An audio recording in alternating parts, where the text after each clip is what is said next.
Alrighty, guys, how's it going? It's your boy LFJake. Today we are playing Ash of God's Redemption. I tried to play this before a couple weeks ago, and I didn't realise how careful you need to be with certain items. I kind of messed up the save, basically, is what I'm trying to say, and I decided I was going to try again from the start. Now that I know a little bit more about the game, in terms of the items I need to hold on to and, you know, being a bit more careful in fights. And I know how the combat system works now, which is good. We're going to stream it. It's going to be a long stream. We might get the game done all in 1 week. If that's the case, awesome. And we might upload these onto YouTube if you're watching this. How's it going? This is going to be part 1 of our playthrough. And without further ado, let's jump right in there. I am tempted to go for the Iron Man. But the initial difficulty will be higher than normal. Nah, let's do classic. We'll play it as if it's an Iron Man. If all of our characters die, I think permadeath is a thing. If all of our characters die, then we'll end it there. We'll see. Maybe we won't. I don't know. Yeah, 300 as its divine retribution. We have a man crying. I know nothing about the story, by the way. Literally nothing. I played the opening hour before.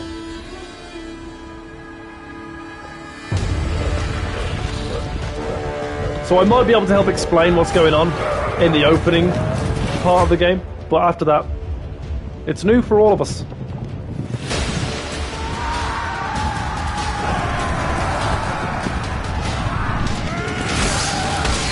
I love this cutscene though. I love this art style. It's like I'm watching a show.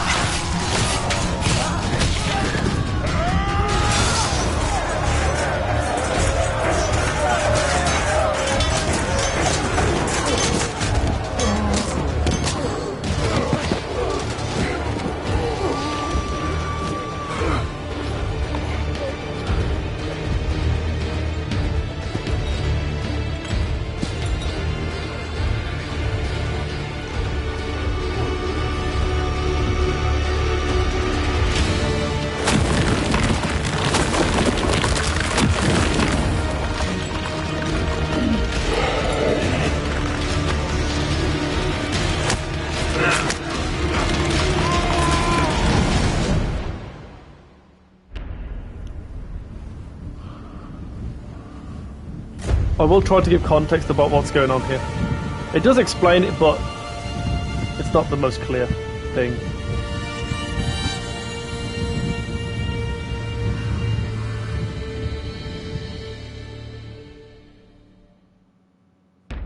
Unsolved mysteries are like an unquenched thirst. Premonitions of trouble to spur you to keep going. Okay. So, I believe this story revolves around 3 main characters, this being one of them.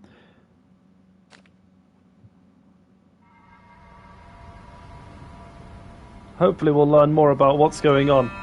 And anything that's not quite explained, I'll try and fill in the gaps. If I know what the gaps are. 1,002 years since divine retribution. So that cutscene was 1,002 years ago. Foothills of the Milky Mountains.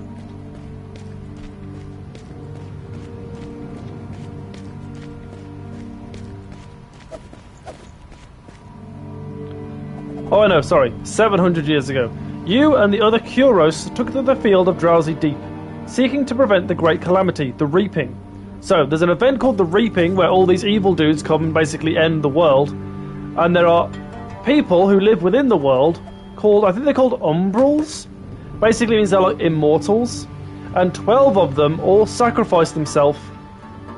And their sacrifice ended the Reaping. However, it's not been ended forever, because only 11 managed to sacrifice themselves. One, as we can see here, got shot with a bunch of arrows in that last cutscene and didn't manage to stab himself with a rock in time. Therefore, you know. 9 years ago, your self-sacrifice should have destroyed the Reapers once and for all. 9 years ago. You began feeling a growing sense of unease and decided to roam Terminum in search of the cause. So, he doesn't know that the Reaper's restarting, but he's got a bad vibe. A month ago, you met a temple servant in the town of Gordin. There was something peculiar about him, a feeling of long-forgotten sense of dread. An Umbra. Ooh, you realised it was an Umbra Reaper in disguise. He noticed you too, but chose not to pursue. Bowing in jest, he merely winked at you.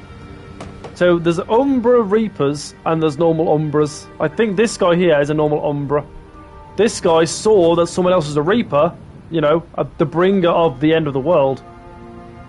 And instead of pursuing, he bowed in jest and winked at us, almost to tease us. The return of the Umbra forewarns of impending reaping. So you head to the Milky Mountains seeking a local CRS. So this guy knows the reaping is beginning again. The world is going to end. You hope to learn the time and place of the coming reaping and prevent it. When you step onto the narrow path, you notice several sets of footprints. At the time, you thought others might be seeking advice from the CRS, but they're just ordinary bandits in search for easy prey. I'm not going to look too much at... Do I have to go through this? I think I do. Okay. I'm not going to pay too much attention to the tutorial. Like I say, I do kind of remember what's going on. I will explain it as I do it, just in case someone's watching me and they're clueless. Oh, we can skip the tutorial by holding circle. Okay, so... Now, it's a little bit awkward to control. It definitely was not made for console. But I can move across here. I can't use the D-pad. I can move the stick across. I can move anywhere within this yellow zone. But I have energy, which is my, I think it's stamina. My yellow bar below my health. If I move within the blue, it doesn't cost me any energy. If I move within the yellow, it costs energy to move there. Obviously, we don't need to move there. This guy's weaker, so let's go and move over here. And then we can press L1 and R1 to cycle through our moves at the bottom of the screen. We can do 32 damage, but it costs us energy. Or we can do 16 damage. Either way, this guy's going to die. We can attack his health or his stamina. If you attack his stamina, and you get rid of all of his stamina, then normal attacks will do double damage, which is very cool. A normal attack will suffice there. See, so this next enemy has got a lot of health, but not a lot of stamina. So what we want to do, or energy, sorry. So what we want to do is a big attack on his stamina, because it depletes his stamina, which means double damage on the health. See? That's basically the combat in a nutshell. As much as I know anyway. You are about to knock on the hut's door when it suddenly swings open. A woman appears on the doorstep. Your heart leaps from your chest. She's the one you left behind when you went to fight at Drowsy Deep. She is the one you loved, Amma. So this is 700 years ago. So both of these people are over 700 years old. In a detached manner. Blance, it took you a long time. It's been 702 years. You managed to survive where 12 of our kin perished. So 12 people died, should have been 13. Did you go into hiding? Bitterly, please, call me Hopper. I'm already used to that name. I was called Blance when we were together. I wasn't hiding in that battle, you know. I was wounded, pierced by arrows. That's why I didn't complete my task. Nodding. Yes, I've heard the legend of the 12 brave ones. They who cast an enchantment on themselves and turned to stone. They achieved their goal. The land they called home was freed from plague and reaping. A price too high, though, by my reckoning. Obviously, an Eternal's life is a big price to pay. So 12 of them all sacrificing themselves is huge. Why did you come in search of me again? I wasn't looking for you, but the local CRS. There are signs. Beasts are leaving the forest of Datura. The Vandal witch has been sighted on the woodland trails. I ran into Antroc while in Gordon myself. They have returned. Is another reaping upon us? Smirking. That's a foolish question, Hopper. I do not foretell the obvious. You might as well have asked me whether the winter will follow autumn. The reaping is coming, and you know it. All loose ends shall be tied. What do you know of the coming reaping? The mere fact it's coming. Rivers will run red with blood, and the abyss will claim many tortured souls. But why this sudden concern for mortals? We're mere parasites on the body of mankind. There is nothing to be proud of, even if we are both Umbra. Umbra are like immortals. We have long embraced the human way of life. I care about the fate of Terminum. To the reaping we are no more than specks of dust. This time we don't have 12 comrades willing to sacrifice themselves. Among those still living, some will succumb and become reapers. Do you really wish to involve yourself? I need to stop the reapings. They're happening again because of me. It's my fault. Still thinking of yourself? We are maggots, the lowliest of servants, lucky enough to have a seat at the table. Are you looking for a forsaken god of this land? I have a book that describes the life of one. Here, take it. I had a good laugh reading through the nonsense. Receiving the gift. Thank you for the book. I've been searching high and low for similar records, but still. When and where will the reaping begin? That's where I'm needed. I know it. 700 years and the dead have blamed me. I need your help. Looking you in the eye. Give me your knife. The same kind our brethren sacrifice themselves with. Give it to me, and you'll get your answer. Passing the bundle. Pity. I'd really hoped to use it.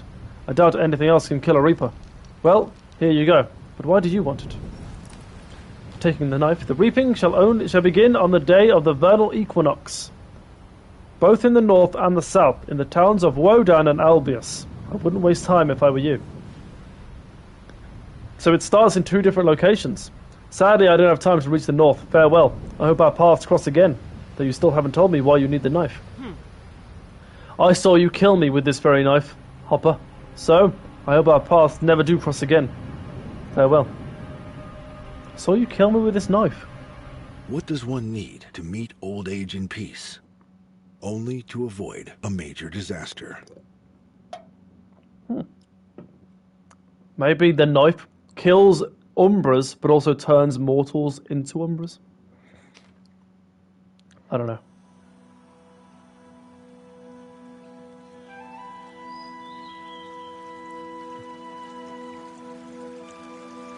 Year 1002 since divine retribution.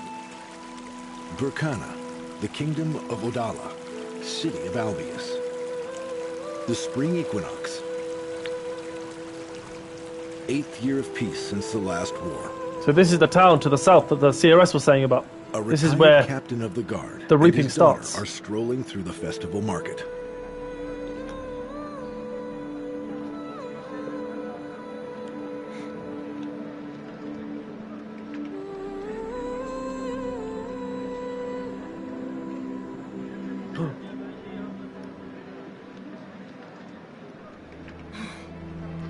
Strange. A woman in old clothing is walking away from the town hall. Oh, she's talking to herself.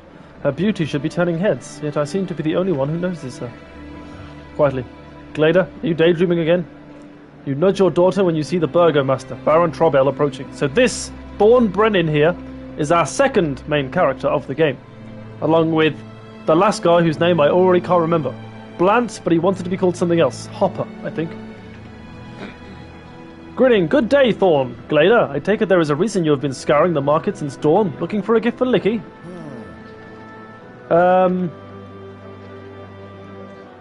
Yes. How did you know? Patting you on the shoulder. Albius is far from the largest town. There are too many captains of the Royal Guard here.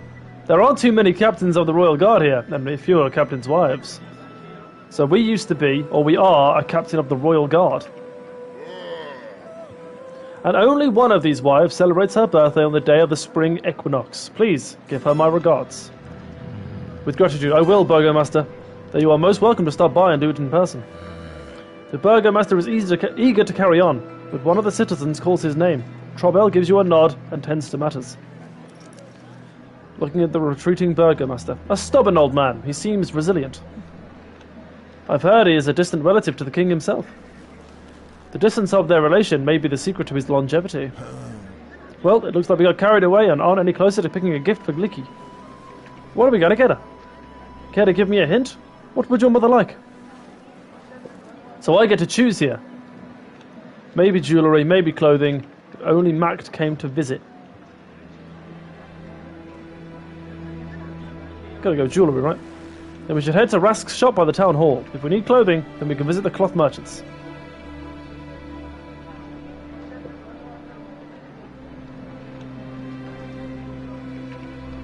What a lovely town. I'm sure nothing bad's going to happen here soon.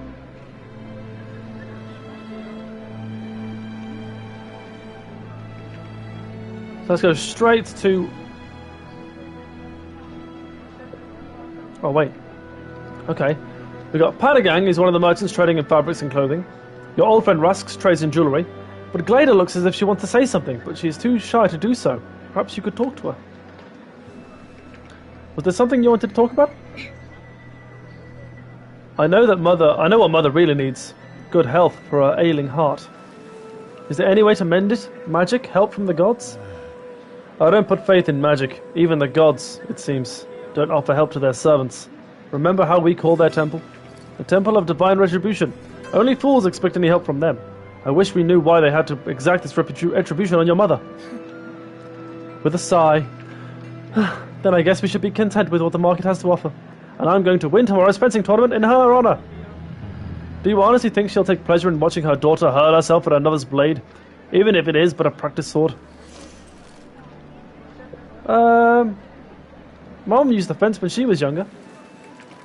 I could never understand that. Thank the gods she never had to use that skill. Alright, let's go and buy something. So I don't think Glada's ever been in a fight. Obviously, Thorn probably has, as he used to be the captain of the Royal Guard. But it looks like Glada can use a sword, but she's never had to. Speaking to herself, did Dad find out where I really go during my midday walks? There's nothing criminal in it. But I'd rather nobody knew of my manuscript hunting. I've told him that I go to the pastry shop, which usually isn't true. I just hope Rask doesn't betray my secret. Glada, this is Rask, an old friend and expert in all kinds of curiosities. We've known each other since Oda. Hello, Rask. It's been a while.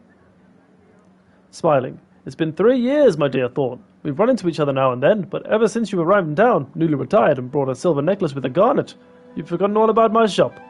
Are you ready to get a gift for Licky? You guessed right. Will you help me pick something nice? I remember the last time you bought her a birthday present. It was exactly on the vernal equinox. I won't hide it. I'd been pleased you had started buying jewellery from me ever since, every year since.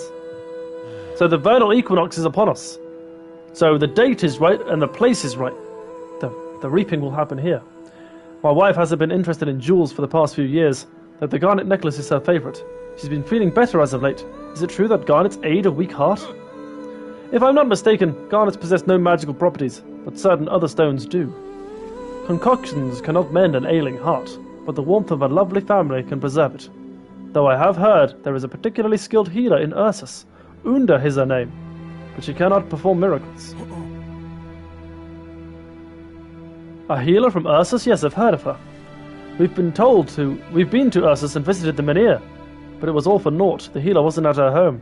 They told us we could be wandering with our daughter for years. We can't exactly pitch on her camp doorstep, can we?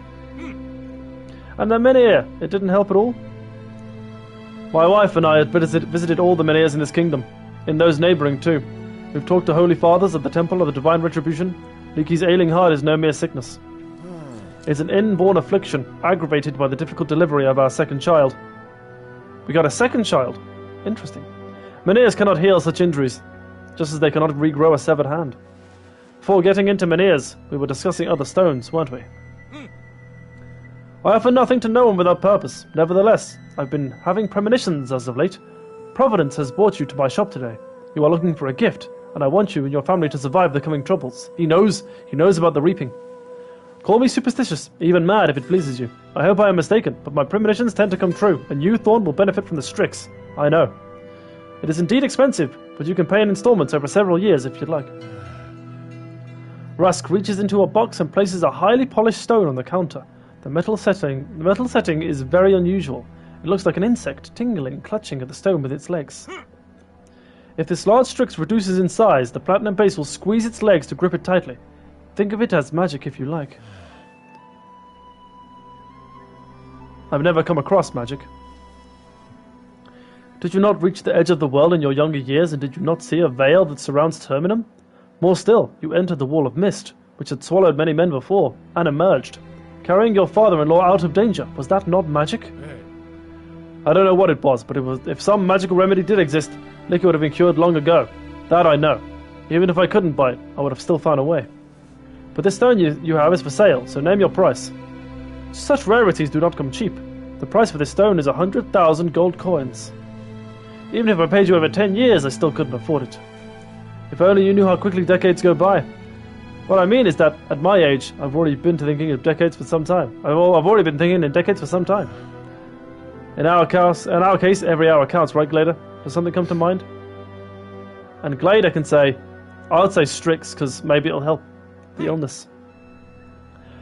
Here is what we'll do. Take the stone, no deposit, no acknowledgement of debt, and I'll take your word, Thorn. For if you lie, I will lose faith in the kingdoms of men. If you or your family find no use for it in the next year, you'll return it. Agreed? It would be foolish for me to decline such a generous offer. As Strix it is then, even if I do have to return it in a year's time. Rask, you're behaving quite strangely today. You take the Strix from the table and hide it under your shirt. You look up at Rask. He is staring at the ceiling, his face pale. Ooh. I will explain the Strixes soon, but there's a reason I chose that. At first you are confused, but then you hear the bell ringing from the town hall. Why is the town bell ringing? If I were trouble, I would have had the chimesmen heads chopped off. Is he drunk again? It isn't even noon. That bell rings 4 times a day. Don't you find it annoying, Rask? You watch in surprise as Rask takes a big sack and starts emptying the contents of his numerous drawers, big and small, into it. Growing pale. Just a matter of habit, my dear Thorn. With time, you'll get used to much stranger things. Hurriedly, you do not realize how wise a choice you've made. Silver could be of use, of course, but a Strix will most certainly aid you. And if it does, how long will I be paying for it? 5 years? A decade? The bell keeps tolling. Rask slings his sack over his shoulder and takes an axe with a curved handle from the wall. It no longer matters. I hope we meet again. I would flee from the town if I were you. The fortress of Opacum is the safest place to go.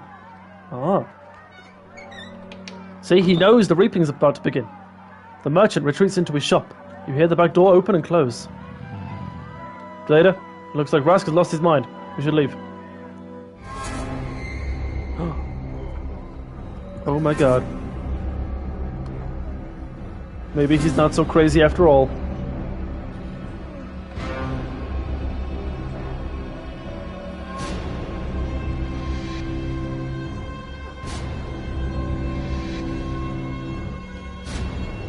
Oh my god. You see Baron Trobel lying on the ground. Blood flows from his mouth, nose, ears, and eyes. He is dying. Resilient. You struggle to stay on your feet. Blood gushes from your nose. Glader, scared to death, cowers behind your back. Rather taciturn. What do you want? Nothing. The Burgomaster decided for you all. The Burgomaster being Trobel, who's dead on the floor. Forcing his words out. Decided what? Ritual. A tribute to memory. You use the last of your strength to keep standing. Your heart pounding is about to leap from your chest. Your throat tightens. Studying your face. Dying already? Please, don't. The towering monster looks at you for a moment, then extends its arm and points to your pendant. The monster grabs your captain's insignia, clenching it in his fist. Hissing, the Strix in the pendant shrinks. Ah. The reaping begins with your family, Thornbrennan. The monster vanishes. You shake your head, coming to your senses. Oh, blessed gods. Did you hear what it said about our family? Quick! We've got to get home! So I believe what the Reapers want to do is fill the world with blood. They want to kill everyone. It's as simple as that. And they say it starts with our family, which means our family is in trouble. Glader cries out, stopping you in your tracks. She hastily pulls some kind of coloured planks from under her belt. These almost burned me. Rask gave them to me about a week ago. Supposedly they used to be magical battle cards in the past. They become burning hot all of a sudden. Take a look. So these are like magic skills you can do in combat, but it does waste your turn. The magical plaques are hot to the touch, almost burning your fingers, yet they fit comfortably in the palm of your hand. You feel as if you could, but with a gesture, sling spells at any foe. Could they be regaining their power because of the reaping? You wonder where Rask came by these cards, but you remember seeing them peddled as curios and souvenirs at many Birkenhead markets. Bandits! The sound of footsteps comes from somewhere up ahead. 3 thugs are barring the way. Their swollen faces are contorted with mindless rage. Did highwaymen become so brazen as to attack townsfolk? With a swift motion you draw your sword. But the thugs are unimpressed. You look closer and notice the vacant eyes and foam at their mouths. Your opponents are either very drunk or insane. You step in front of Glader. I'll beat some sense into them. Stand back. In response, Glader steps aside and draws her own blade. Did I practice with a sword all these years just to cower behind your back? Together we can deal with them faster. What your daughter is really asking for is some stern parenting, but the thugs attack you with a feral roar. You can only hope Glader has taken your lessons to heart. Okay. So, just so we all know, there is permadeath in this game. The way that permadeath works is if someone dies in battle, they gain 1 injury. If they gain, I think, 4 injuries, they're done. They're out of here. They're gone. I like the positioning. So, the combat works. The combat's kind of odd. You pick someone on your team, and then someone randomly on their team goes. And then you, then them, then you, then them. There's no particular player order or character order.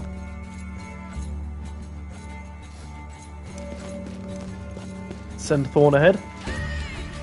7 damage and gain 3 defense, or does 7 damage and pushes the enemy back. And raises your counter attack by 7. Yeah, I like that. Stay back, Fiend! Nice.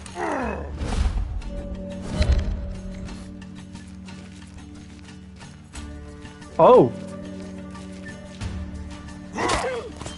Okay, we went for Glader. Perhaps to avoid the counter attack. Alright. I don't know if back attacks do any more damage in this game, but 9 damage. 18 damage, but it hurts me 14 health.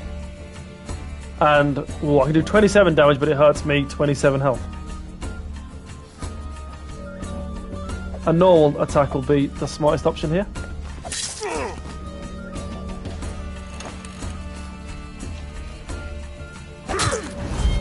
Damn, they're all going for Glader. What the heck?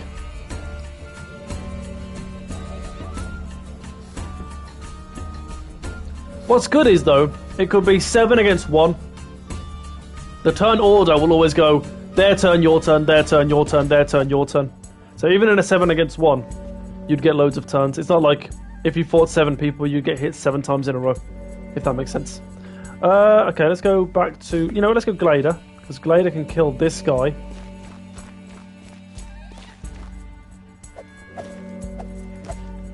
Normal attack. Dead. Get out of here. Ooh, bit of health. Hopefully, we'll see a counter here. Nice. Perfect. And then we can do 12 damage. Let's just do a normal attack. And we can focus on his energy, which means because he's got no energy, it does double damage.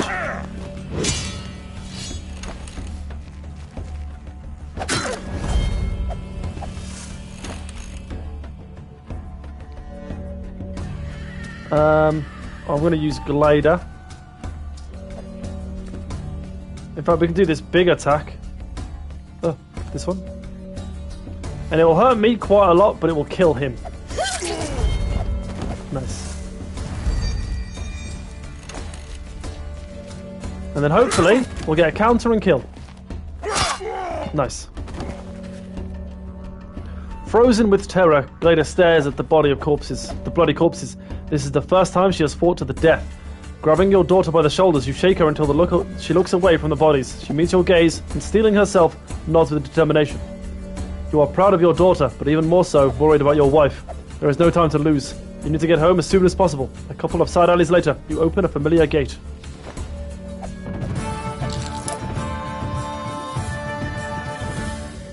Victory.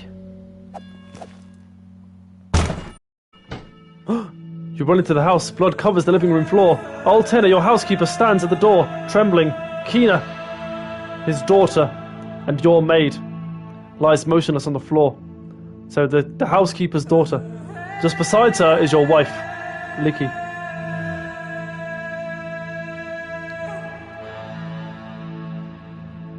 Licky, how could this happen? Mom? Oh, Mom, what happened to you? You gasp for air. Falling to your knees, you touch your wife's body. Her lifeless hand is still warm. Glader sobs nearby. Everything is going dark. Mom, get up. We bought you a present. Stop pretending. The tolling of the bell fills the air around you. It's so loud your head is about to burst. You get up and can barely make out what Tenor is saying. Weeping heavily. Such a tragedy has befallen us. Oh, such grief. First, both Licky and Kina screamed in pain. Then my daughter seemed to lose their mind. She went at the mistress Licky with a knife. Mistress defended herself, but...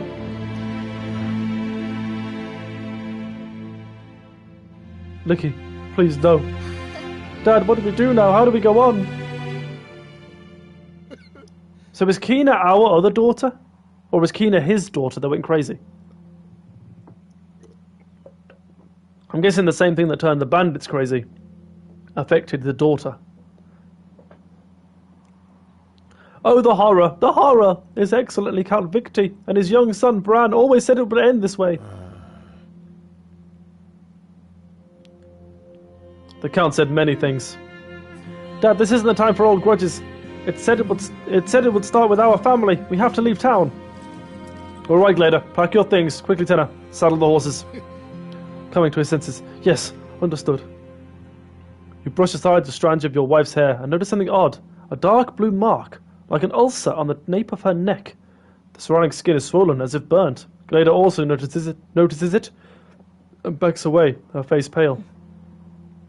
This is right out of an ancient manuscript. The same thing happened 700 years ago. A pain pierces your neck and grows into a fiery noose. It strangles you and you die in horrible agony. They called this plague the reaping. Dad, the back of my neck is burning. Let me see. Damn it, you've got the same mark. Take a look. Do I have it? Nothing? How come? Why did this plague spare me? Wait, I don't believe in luck. There must have been something else. Something that protected me, but what? I hope Rask was right. Glader, come here. Put this on. You pull Rask's pendant from the bag and hang it on your daughter's neck. She nods, and you pull her into your embrace again.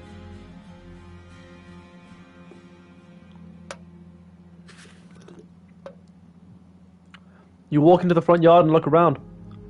No, you shouldn't bury Licky here. Better do it in the back. Glader follows you. Get Tenor and bring the bodies here, you tell her. Be quick about it. Our time is short. Just wrap them in something, all right? You finish digging. Your hands are shaking, but not from fatigue. Tenor buries his face in his hands. Glader is a shadow of her former self. Realization dawns. If you halt, sorrow will drown you. You climb out of a freshly dug grave and lift Licky's body. You lay Kina's body beside that of her mistress. They used to play together as children. You lift the shovel. Glader remains still. Tenor mumbles one of the temple hymns. What could he be asking the gods, you wonder? What use are prayers to his daughter now? So Kina is Tenor's daughter, which means where's our second child? You drop the last handful of dirt to the grave and throw the shovel aside. You feel as if on the edge of a cliff. Your wife is no more. Her body no longer in your warm embrace, but in the cold earth. For some reason, you still live. Glader hugs you, pulling you back from the precipice. The same as when you met the Reaper. Someone is pounding at the gate. Screaming can be heard. What's going on? It's Captain Krager Fisk. The guardsman from the Northern Gate is with him. As are 4 lads from his company. What should we do? Let him in before he destroys the gate. Glader, shut the stable doors for now, just in case. Shouting to his companions. I'll be damned. Quick, bring the horses in. Thorn, your old servant has gone deaf or something? I banged my fist bloody in your damned gate. Don't you know what's happening in the town? Shut up. I do know. Tenor just lost his daughter, do you understand? And I lost my wife. Curse this damn town. Turning to face you, Licky. Gods, I'm sorry. Real sorry. Damn me if I upset you, Thorn. You'll die, so don't worry about it. At this rate, all of us will. What happened to you? Wiping the sweat from his face. When that monster came to town, everyone went berserk. Have you seen the sign it left on the gate? What do we do now? I wanted to ask the burgomaster, but I didn't think I could make it through. Besides, I had the lads with me. Turning to face the rest. Hey, you pansies, come here. You all right? Looks like you didn't even shit your britches. Take care of the horses while we figure something out.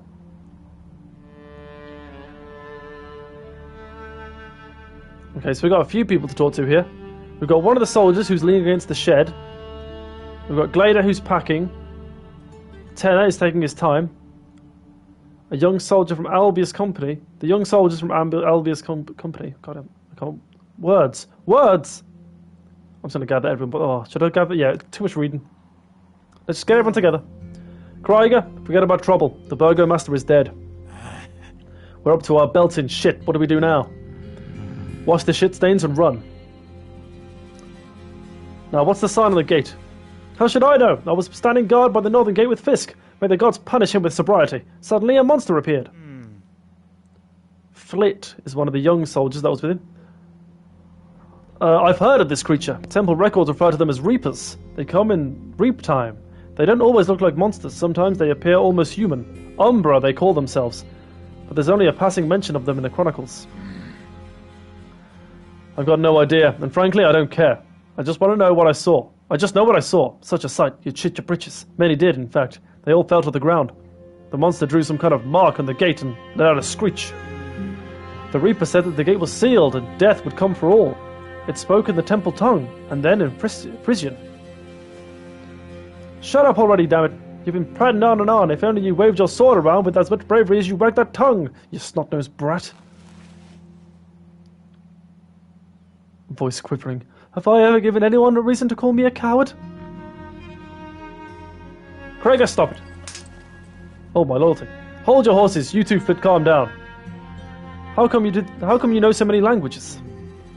I just had to learn them. Many records exist only in Frisian or the temple tongue. Knowledge is never useless. As for courage, you either have it or you don't. You can't know if you don't. You can't know if you do not. You can't know if you do till there is need of it. Check the back of everyone's neck. The plague leaves a mark. We already figured that out. None of my lads are marked. Check on myself. Townsfolk have been clutching their necks though. The gods showed pity on us, spared us from this blight. Why would we be squirming on the ground without him? Thank the gods. You invoke the gods, but they have naught to do with it. Confound them. We've got Strixes to aid us. And you, Fix, what do you have? Fisk, what do you have?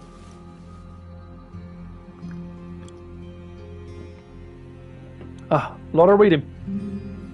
What do you mean? I have a spear, an armor, though they aren't the highest quality, I admit. Perhaps I'm not making myself clear. You're a bit slow in the uptake, aren't you? I'll explain, but I won't repeat myself. Strixes protects you from the plague. Krieger and I have our captain's insignias. These lads have earrings with flecks of the stone. Where is your Strix? Showing you a piece of jewellery. I got a small one in this pin. It used to be my mother's. I've kept it in memory of her. Though I don't wear it. It's a lady's pin after all. So she protects you, even in death. Pray to your dead mother, Fisk, rather than your gods. It's time to leave down. Everyone on your saddles. Damn it, almost slipped my mind. When that thing left its sign on the gate, the townsfolk didn't lose their minds right away. First, the merchant rode through the square in a gallop. It's a miracle he didn't trample anyone. He turned the handle on the winch, slid something between the gates, opened them up, and off he went. All by himself. And here I thought there was a good-for-nothing milksop. Surely you know him. Short beard, always smiling, shop near the town hall, doesn't shy away from drinking neither. Rask? So he managed to get out of town. Is the gate still open then? No, the townsfolk were already going berserk. Some of the guards went after this Rask fellow by the way. Then the gate slammed shut. No one was holding it open. So it's possible to open the gate after all. Krager, gather everyone, let's go. We're leaving town. I will remain here, Master Brennan, by my daughter's side. May the gods grant you an even road. Farewell. As you wish. Everyone behind me and Krager. Tenor, open the gate. It's time. So we've got Thorn, Glader, his daughter, Captain Krager, and he's got Fisk, and I didn't remember the other guys' names. I think there's three others, I think, and they're all young. There's three young guys, Captain Krager and Fisk, who are both older veterans, and then Thorn and his daughter. Cool. I need to burp, so I'm going to mute my mic.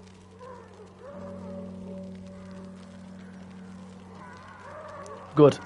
You stop in the square near the gate, dismount, and peek around the corner. The ground before the gate is littered with corpses. Besides them, the guards shuffle about, scratching their necks and growling now and then. They have weapons at the ready. The incessant tolling of the bell makes you squirm as you examine the gate. There is some kind of glowing sigil on it. The square is filled with abandoned carts, baskets, crates, and corpses. There is no way you can ride through. You have to make a decision.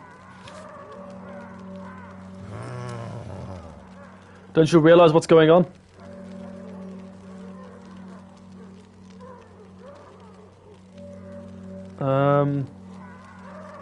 Why did the monster seal the gate? Flit. So Flit's one of the young guys, and I'm fairly sure there are two other young soldiers as well. These Reapers are like children, very cruel children, pitting those against each other, just to see what happens, like playthings. That's what Father said. So they sort of lock us in this town, send half of the people crazy, or send everyone crazy and make them fight each other. Is your father a temple servant by any chance? A royal scribe. but I didn't want to be a scribe. I wanted to be a warrior, so I fled from the capital. Consider your wish granted. I hope it's lost its charm. It soon will, in any case. Should we try breaking through? What do you mean, break through? Are you out of your damn mind, Thorn? I know those lads, every single one of them. See the red-haired one? You know him too. He was a boy when he came to me. What, 15 years ago? He wanted to become a guardsman, and he did.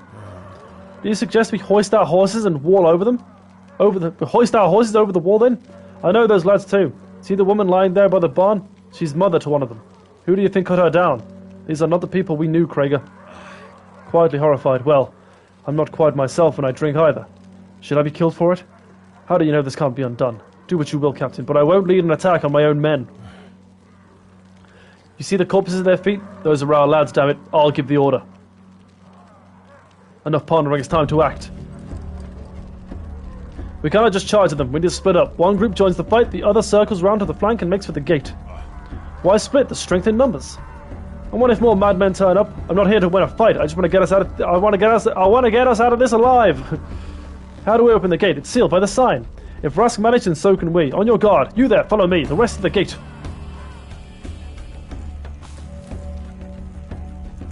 So, we can see here, Hode, Flit, Sop, and Brett. So there's 4 young soldiers, Krieger and Fisk,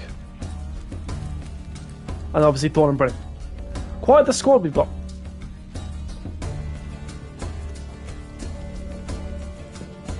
Okay.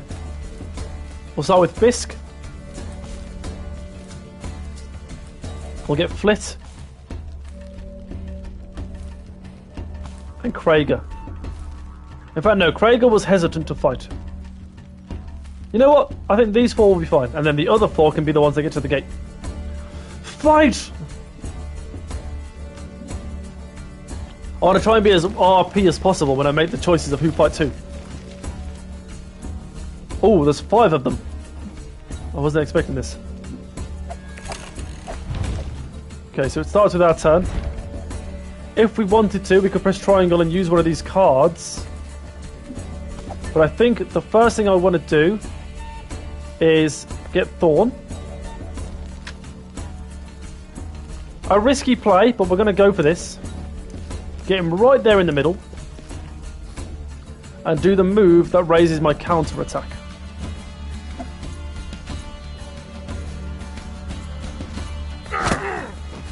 Nice. I didn't know it would push them both back. I forget the counter attack move pushes them back as well. Nice. Okay, this guy's got hardly any energy.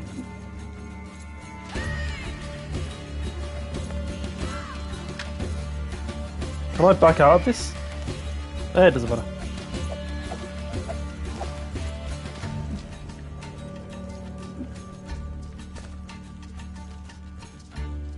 Ooh. Oh no! Okay, still killed. I didn't mean to do that. I wanted to see how much damage it would do. Come on, now with the counter. Nice. I wonder what the 7 counter attack means. 7, like, does that indicate the chance of it happening? I don't know.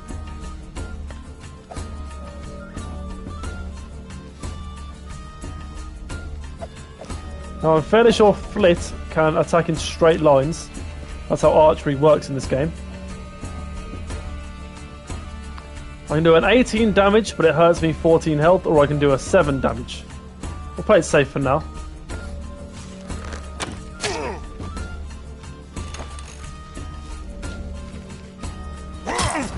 This is good, because we can just counter. Oh, I thought it was going to kill. That's a shame.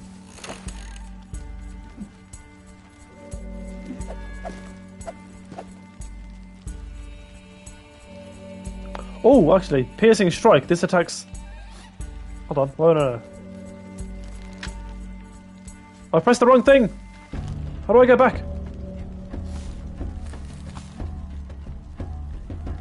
Oh, I haven't picked anyone yet. Okay, you. Oh, it's because he's got a spear. His spear has got the range of 2 spaces. Okay, yeah, sure. So we go here. Oh, it's only straight lines though.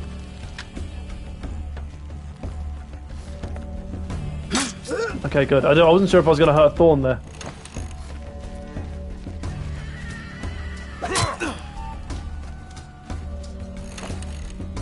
Okay, so Thorn's got a move which attacks everyone around him.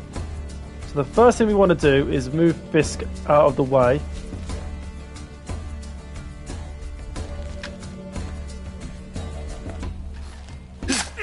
And weaken that guy.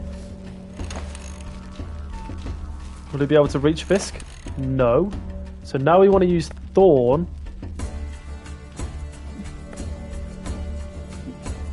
Oh no!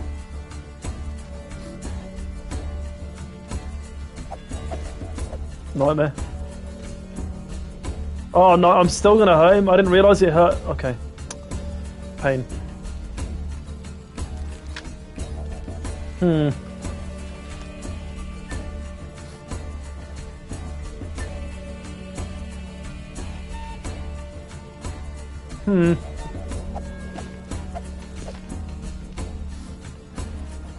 trying to do it. It won't kill, so fingers crossed.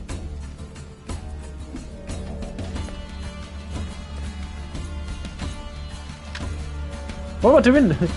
Stop. Boom, boom, and X. And then X again. There we go, okay. Triple kill. Yeah. Bit early doors to get my first injury, but we will take it for now.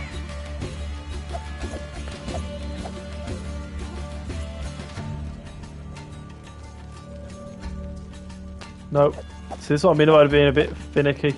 A bit awkward to control.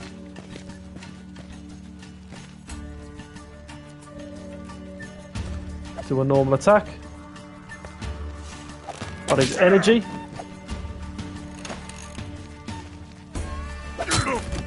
Nice, Thorn's got 6 defense.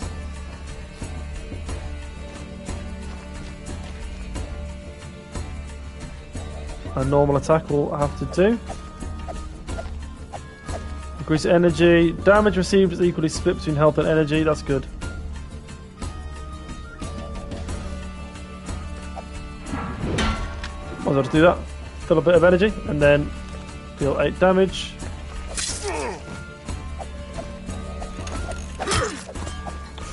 Yikes. And then I don't think he can counterattack, but just in case, we'll finish this. What? Okay. Well, I'm annoyed, okay. Didn't want to do that. I want to attack his energy, therefore doing double damage.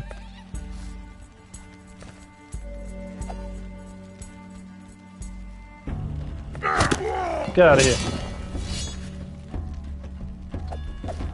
Following the scuffle, you notice more guards, with weapons at the ready. In a nearby alley, you run to the gate. Why is it not open yet? Did you want to go through this again? Glader suddenly remembers. Ras swiped something along the gap between the gates. Do you recall what he said? Silver could come in handy. We have Mom's necklace. You pull the silver trinket from the bag and toss it to Krieger. He shrugs and slides it along the gap. The Reaper's sigil fades away, and the gate creaks open. Krieger laughs hysterically. Well, I'll be damned. Silver! The silver worked! Turn the winch now! You and your company rush into the open. As soon as you close the gates behind you, the Reaper's sigil seals them with a hiss.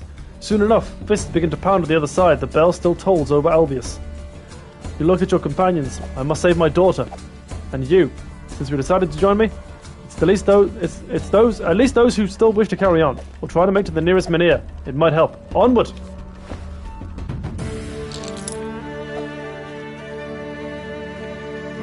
Sorry, Fisk. We got our first injury.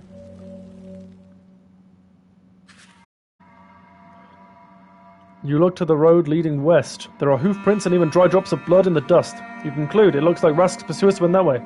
Krieger, do you think we should try and catch up with him? There's more to that old man than the eye can see. In fact, I have a hunch he knows much more about the reaping than anyone else. Krieger scratches his head. I can believe that. I saw him open the sealed gate. He definitely knows something. We can still catch up with him, but this road doesn't take you straight to the Menhir. Rask's got a head start, but his horse is no prize. We can go after him, but we'll lose an entire day, if not more. You start having doubts, and we may even lose him. He's still got those nutty guards on his tail. They're going to finish him off already. I have to make a decision now. We could go west, but we lose a day. How do I... There we go. So I can go north, or we can go east. We're going to go north and try and save ourselves some time. Let's go. So you can see at the top of the screen we've got Strixes, and they're slowly going down. The Strixes are what are protecting us from the plague. If we run out of Strixes, we will start to die. That's what I did last time I played this game. I ran out of Strixes and I made the wrong choices. The bridge has been washed away in a spring flood. There is no way forward. Oh, no! I've been done!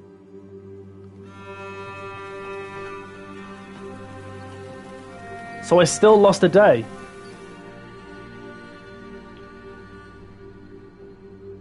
What's going on over here? The Frisians invaded Burkana. Hordes of Northerners are already marching across the land of the Five Kingdoms.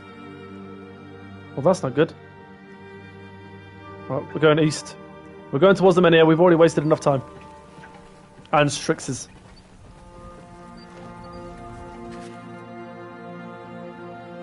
The road curves. From a distance, you can barely make out the watchtower. The residence of guards and toll collectors. A grisly scene of recent felony is underfoot. A ransacked cart and a murdered family. Husband hacked down, wife raped and strangled, and the baby crushed on the ground. A bloody trail leads to the watchtower. Oh my word. Krager wipes the sweat off his brow with his sleeve. Damnation, who could have done this? Where did the bandits come from? The trouble just started, and here they are. Cusses. The thugs must have gone to the tower. They probably had their eye on the toll collector's money. You raise your hand, demanding silence, and take a closer look at the victims. We were only a few minutes late. The blood is still fresh. The bastards who did this could have reached the watchtower. Yet, let's pursue and kill them. Dismount your horses before the fight. There's no getting new mounts, so we best spare the ones we've got.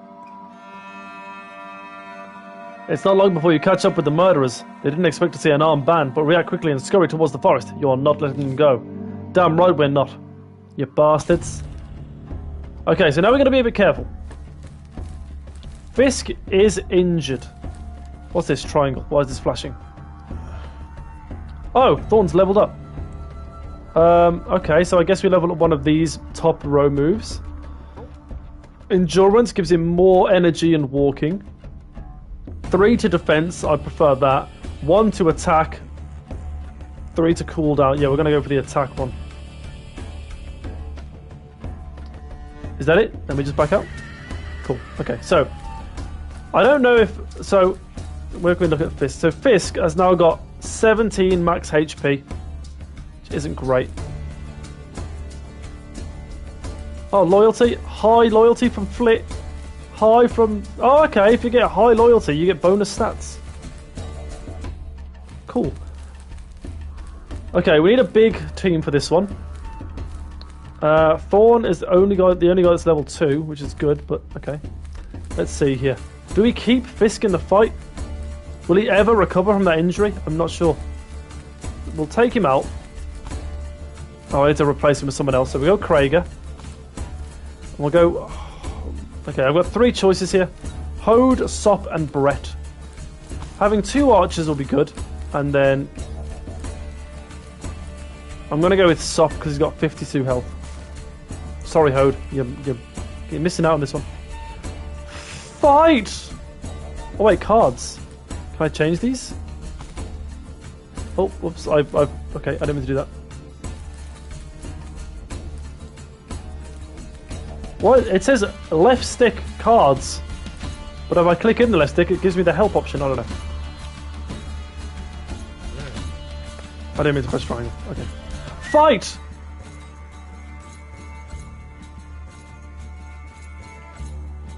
Something tells me it's going to be impossible to get out of this entire game without losing anyone.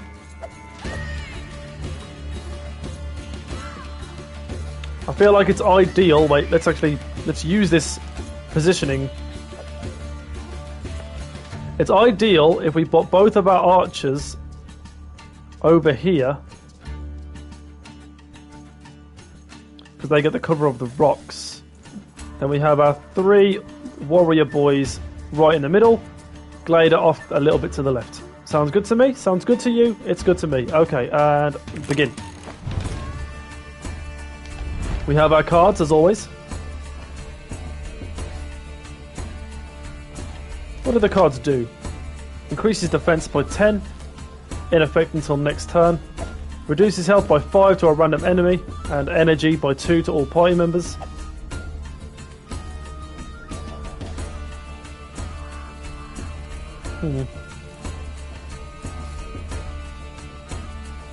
I don't know. Doesn't seem very. None of these seem very good.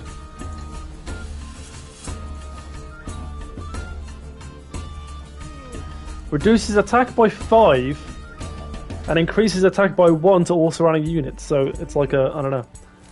Well, we'll start with an archer. I think that's probably the smartest move, right? Put the cards away.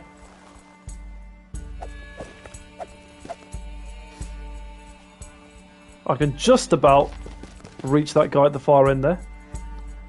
I can do 15 damage, which will not kill. Yes, it will kill. If I can attack his energy. Or I can do normal 6 damage. Let's try this. In fact, no, that's risky. I don't need to take any unnecessary damage this early.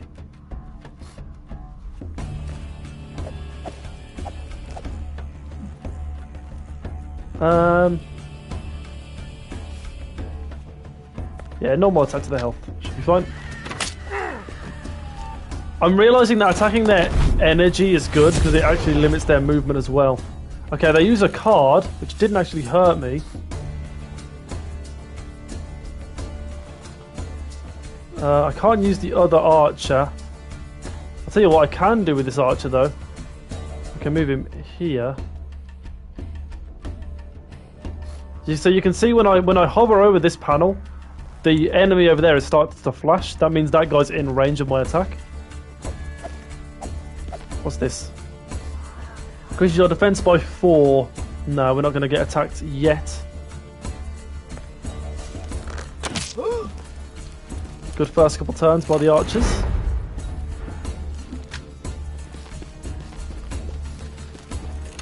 Oh! Okay, I'm not mad at that. Okay. Might as well use Thorn to move up here. So these moves here on the right, the ones with the yellow outline, mean I can do those while also attack. It costs me 3 health, but it gives me 3 defense. In effect until next turn, until his next turn, I imagine. I imagine that's a good move, so we'll put that on. Oh, I couldn't attack as well. Well, that's bogus. Now I get hit for free. Bit annoying. Okay. Okay, let's use Glader now. Ooh, a little bit nervous actually because of her energy being so low.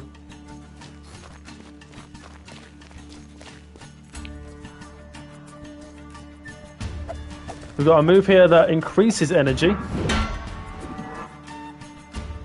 And then we can attack after. Just do a normal attack, I reckon.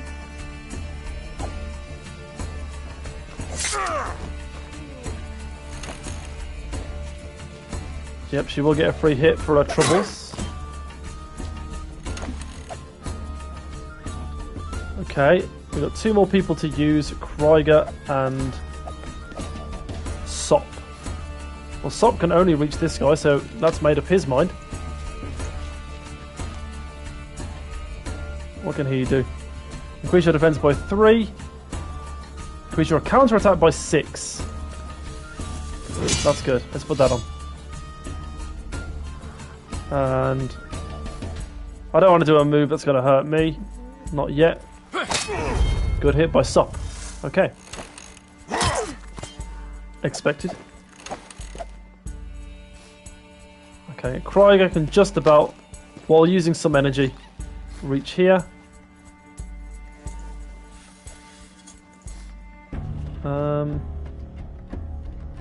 Increase your defense by 3. Increase your counterattack by 6.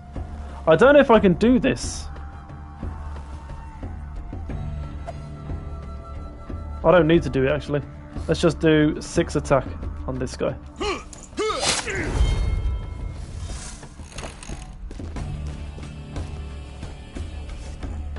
Oh no. Eee. Okay.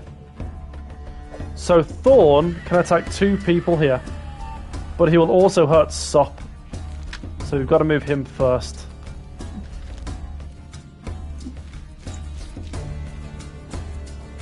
We'll do this move, increase his defense. And then we'll still be able to do an attack.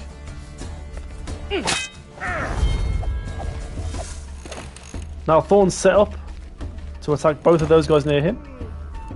Which we'll do now.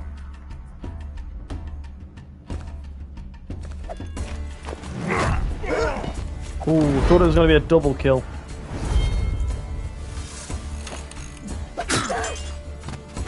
I should have been paying attention. I should have moved Glider. She needed it. Flip. Damn, this game's tough. This game pulls no punches.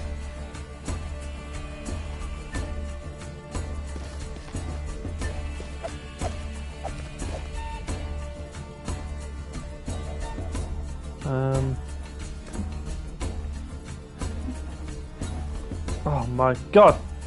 If it's not going to kill him, there's no point in hurting myself for it. Can't do the stronger attack.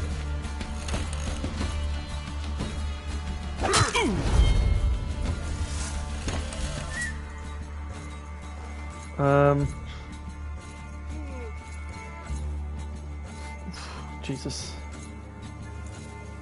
Well, we've got to attack this guy because it kills. Right now we're just looking for kills. We can't let them get a free hit.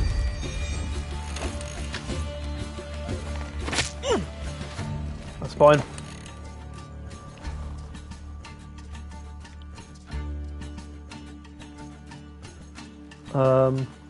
Increase counter attack. And oh god, I can't kill any of these guys. Rough.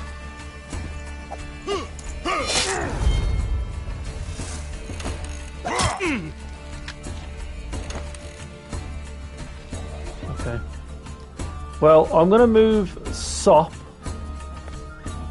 over here.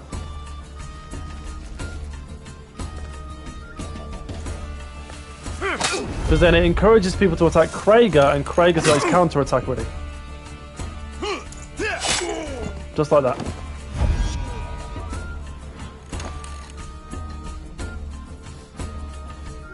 We'll use my archer. There's another kill.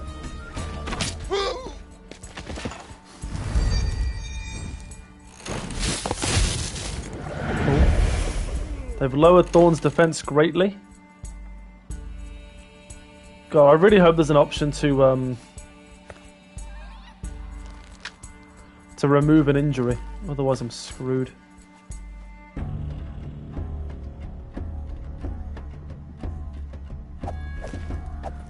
I don't particularly like the idea of this, but oh wait, I don't want to attack there. What am I doing?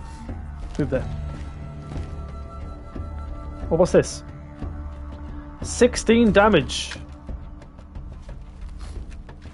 Drains my my energy, but that's fine. Nice.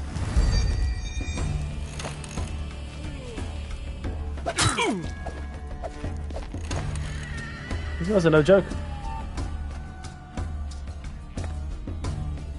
Thorn's already level 2, so let's try and get a level up for Krager.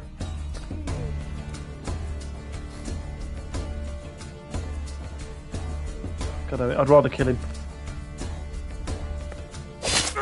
There we go. Get out of here.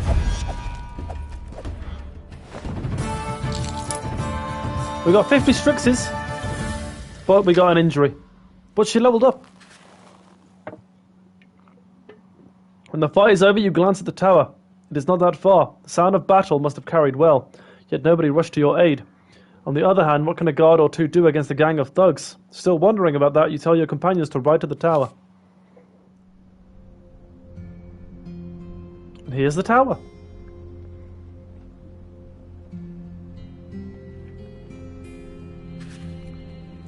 You find out the gates to the tower open and no one on watch. You turn to Krager, confused. Krager looks around. Is it what they call guard duty? Where is everyone? Stein should be on watch. He's supposed to be reliable. And where's the tollman? By the gods, what's been going on? Stein! You cut your friend short. Stop yelling. We don't need to attract attention.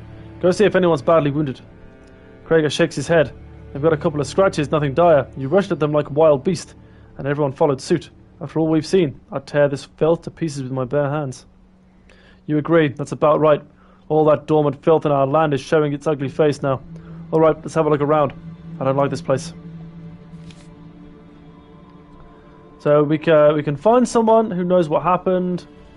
The tower looks unoccupied. What could have happened here? No time to waste. We move. Like I say, I'm going to make all these kind of role-play kind of decisions. I feel like going this way is the smart move. I'll show it next time, but it does say each individual path, how many strixes it's going to cost. Suddenly you come across a blood-curdling scene which looks like the site of a massacre. A plundered cart is surrounded by scores of dead bodies. You notice fallen guards who had performed their duty to the last breath. Unarmed travellers and evidently some bandits whom their mates did not bother to bury. Move on. The moment you tell your party to move along, a company of guards ride into sight. They seem to have already taken you for the bandits who had just killed several men, but their commander notices your captain insignia and chooses to talk first. He finds your story convincing, says some nasty things about the bandits infesting these parts and lets you go. That's good. See, you can see at the bottom of the screen, it costs 22 strixes to travel here, and we've got 104. We are just about to hit the Dinford Menhir, which is the aim of our journey. A lone horseman comes into sight on the outskirts of Dinford village. His horse barely trudges along. It looks like he's galloped without rest. The rider, just as exhausted, doesn't notice you until you catch up to him. Krager raises himself in the stirrups, glares at the traveller and shouts, "Well, if it isn't Ramlin! Wait, you knucklehead you! Don't you recognise your commander?" Taken aback, the lad hunches his shoulders, and then sighs in relief when he recognises Krager. "Hello, Captain Krager. What brings you here? I'm on my way home. Not that far off, in fact." Krager squints to scan the nearby houses. Your village isn't going anywhere, and your horse needs some rest your horse needs some rest anyhow. You'll ride the poor thing to death, you bonehead. Get off before it crushes you. Ramlin gets off the horse, and the exhausted animal collapses. You give your young guard a scornful glance and dismount in order to talk to him.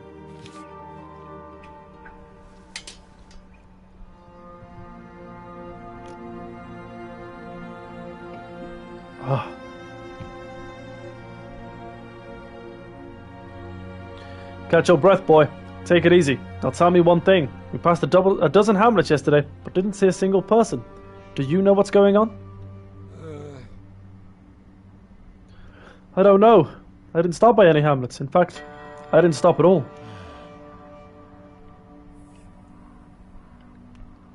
How did you notice anything strange? The footprints, maybe. Lots of them. Looks like a party on horseback, larger than yours. I didn't see them, even though I rode without rest, but my guess is that they're heading for our menhir. We noticed that too. I can't imagine what company this could be. It's too big for a Birken patrol. Could it be bandits? I hope they don't find their way into your village. Never seen any bandits in these parts. We're not rich, and there are several bows and lances in every home. They'd lose more than they'd gain. There's also a watch around the menhir, and they would come to our aid. All right, we'll deal with those mysterious horsemen later. We have to set out. Yes, of course. I'll drop by my grandma's and head to the menhir. I suppose I'll return to Stein afterwards. Don't think me a deserter, Captain. Just go already. Nobody's accusing you of anything. Visit your grandma and return to the watchtower. You're too preoccupied to care.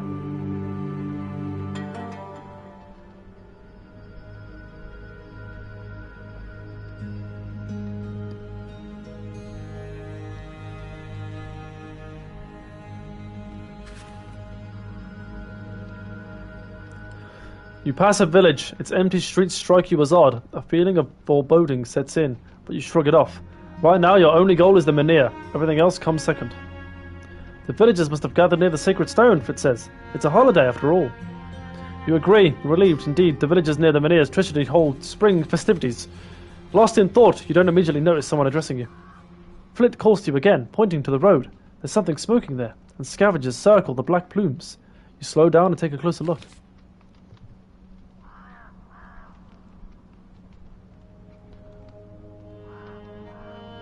Could it be the mysterious horseman, I wonder?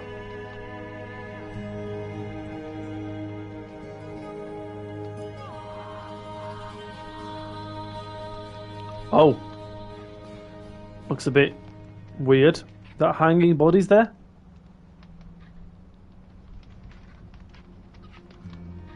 I wonder why everyone's riding so far apart.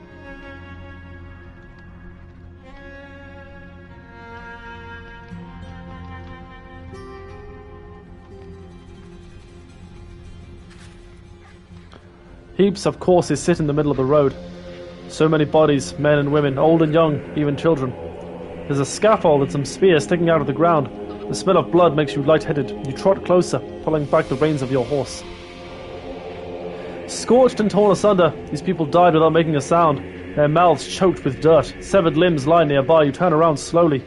Glada stands nearby, clenching the hilt of her sword. The others stand further back, frozen in place. Glada sobs. She's petrified. Unable to get a word out, feeling sick, she runs off on stiff legs. You order your men to help Glada and keep their distance. A low whimper draws your attention. You notice a pregnant woman struggling under the corpses. She suffered severe mutilation and won't last long without aid. It seems the woman will deliver her child within a matter of hours. If you leave her here to die, the child dies with her. Jesus. If you bring her along, she'll be a great burden, not to mention the baby, if it survives. We've got to help. You wade through the corpses and pull the woman out of under the pile. Out from under the pile. Your companions come to your aid. Your group lacks a healer, but it's pointless to return to the village. These corpses are all that's left of it. It seems you have to bring the woman to the Menhir. So now we've got a mutilated pregnant woman who's hours away from giving birth.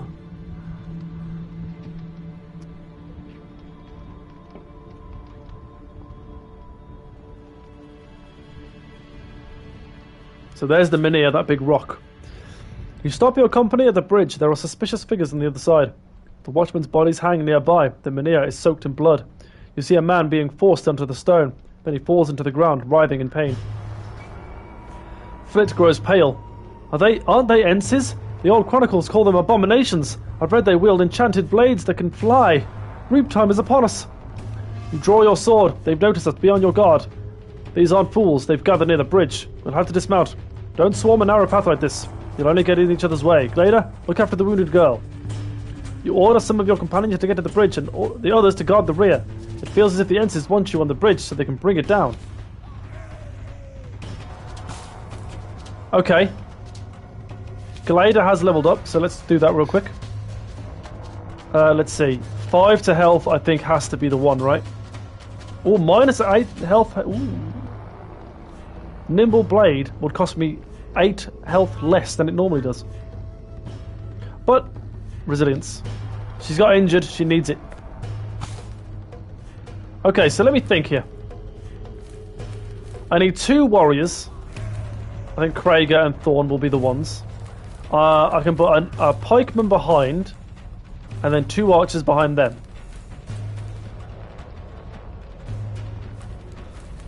How do I get rid of Sop? I guess that's one way to do it. We've also got, hold on, we've got some items here. A gold earring, which gives plus energy. And a faded rune, which gives plus 4 health. Who needs energy? 24, 25, 14.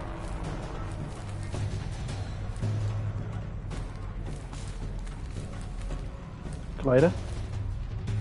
And who needs health? I think I saw someone with 17. Yeah, Fisk. He needs it more than anyone else right now with those injuries. Fight! Now this fight I do know about. It's very narrow. Only places for 2 people. This is why I chose this particular team. So, what we can do is, let's position here. Krieger and Thorn will take the front lines. Rask will be right behind them. And our 2 archers will be covering the rear. Begin.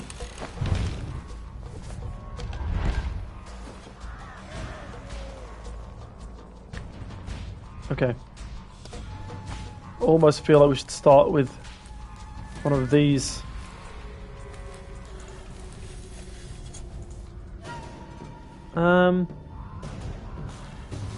Unless...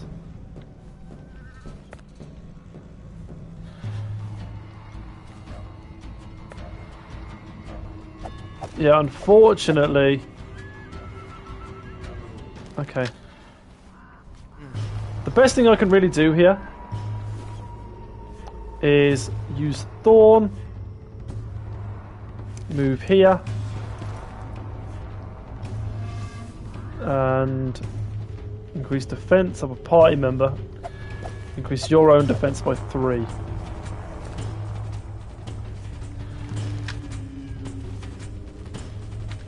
Try that again. Boom. There we go. Here he comes. Ew. That hurt a little bit more than I was expecting it to. Huh. Let's use an archer for now.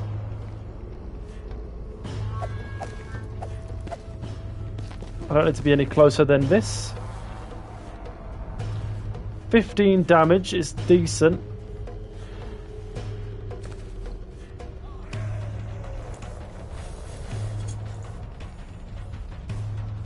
Yep, that'll do. Removes all of his energy.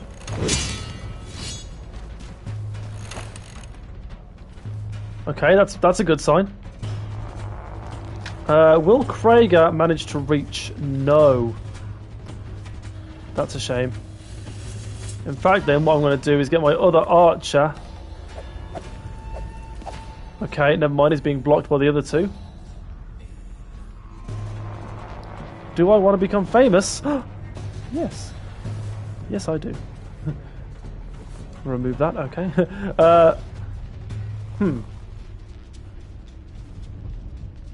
Everyone's kind of trapped behind me boys. So we'll have to move him here.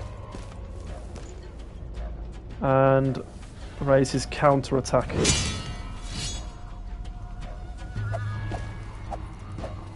Still his turn. End turn. Nothing else I can do. Nice, completely okay, yeah, I love that. Didn't do nothing.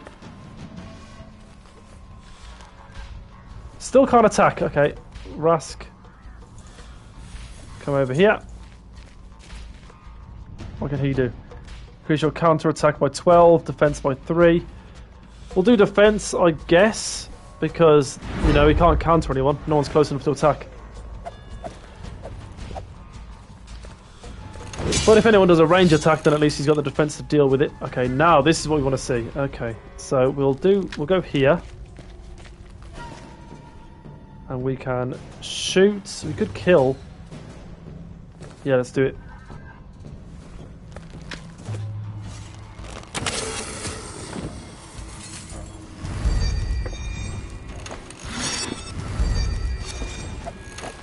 Right, that's a healing move, which does not worry me at all.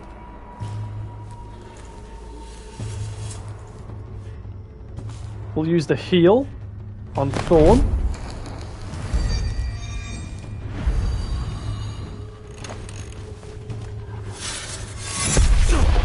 Okay, that's not bad. Can definitely deal with that. We'll try and keep our line for now.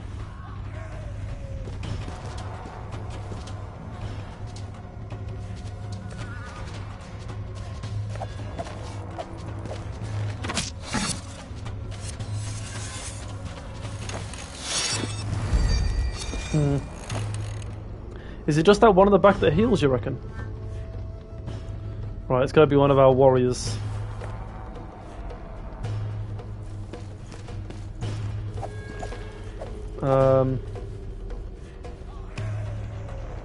Increase defense by 3.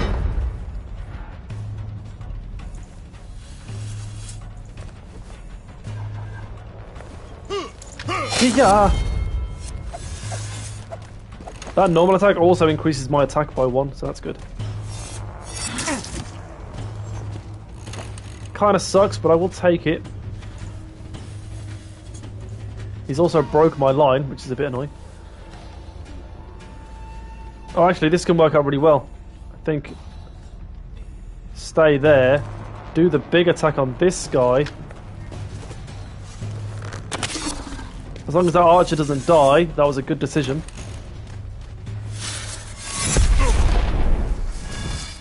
Okay, that's fine. I think I would rather push you forward. Do your normal attack on this guy. Nice.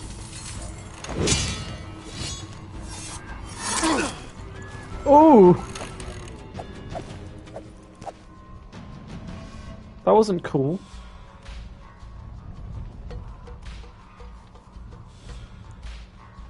Alright, let's see if this works. It will hurt my own boy, but I feel like in the long run that was a good move. Ooh, the counter already did 1 damage, I can live with that. Ooh. Okay.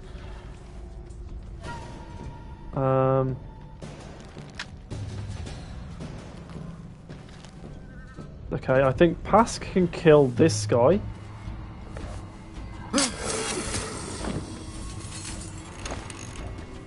Please don't attack my boy. Oh, bow! Fisk! Fisk!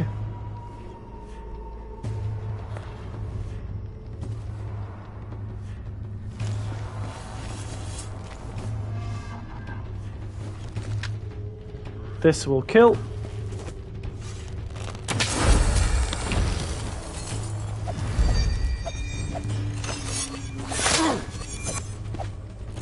Okay. Use my other archer, do the same move.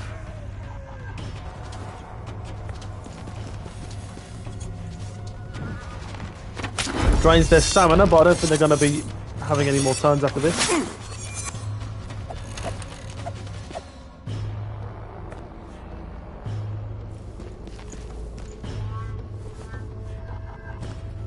This is good because it stuns as well.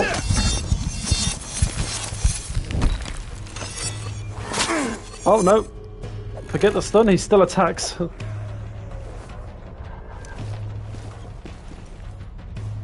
Well, I'm worried now. I thought he was going to be stunned. Okay, thank God he attacked anyone but Thorn. Finish this with an archer, I guess.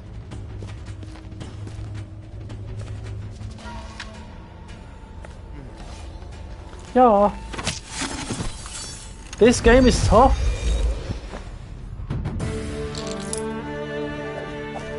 We had another injury. Unfortunately, it's gone to Fisk again. You notice Ramlin on the bridge. He totters along, eyes lifeless. You know the horrors he's seen, and you want to approach him. But Glader beats you to it. Ramlin hugs her and starts crying. Nearly choking on his tears, you can't bring yourself to interrupt him. Glader tries to calm him down, while you listen to his jumbled account of what happened in the empty village. Judging by the bloodstains, some of the bodies were thrown in the river. And some, he goes silent. You turn your attention to the Menhir.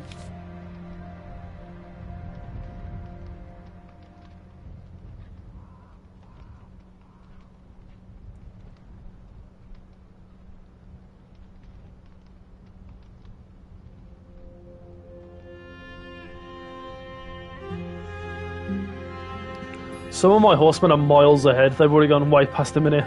But it's whatever, I guess.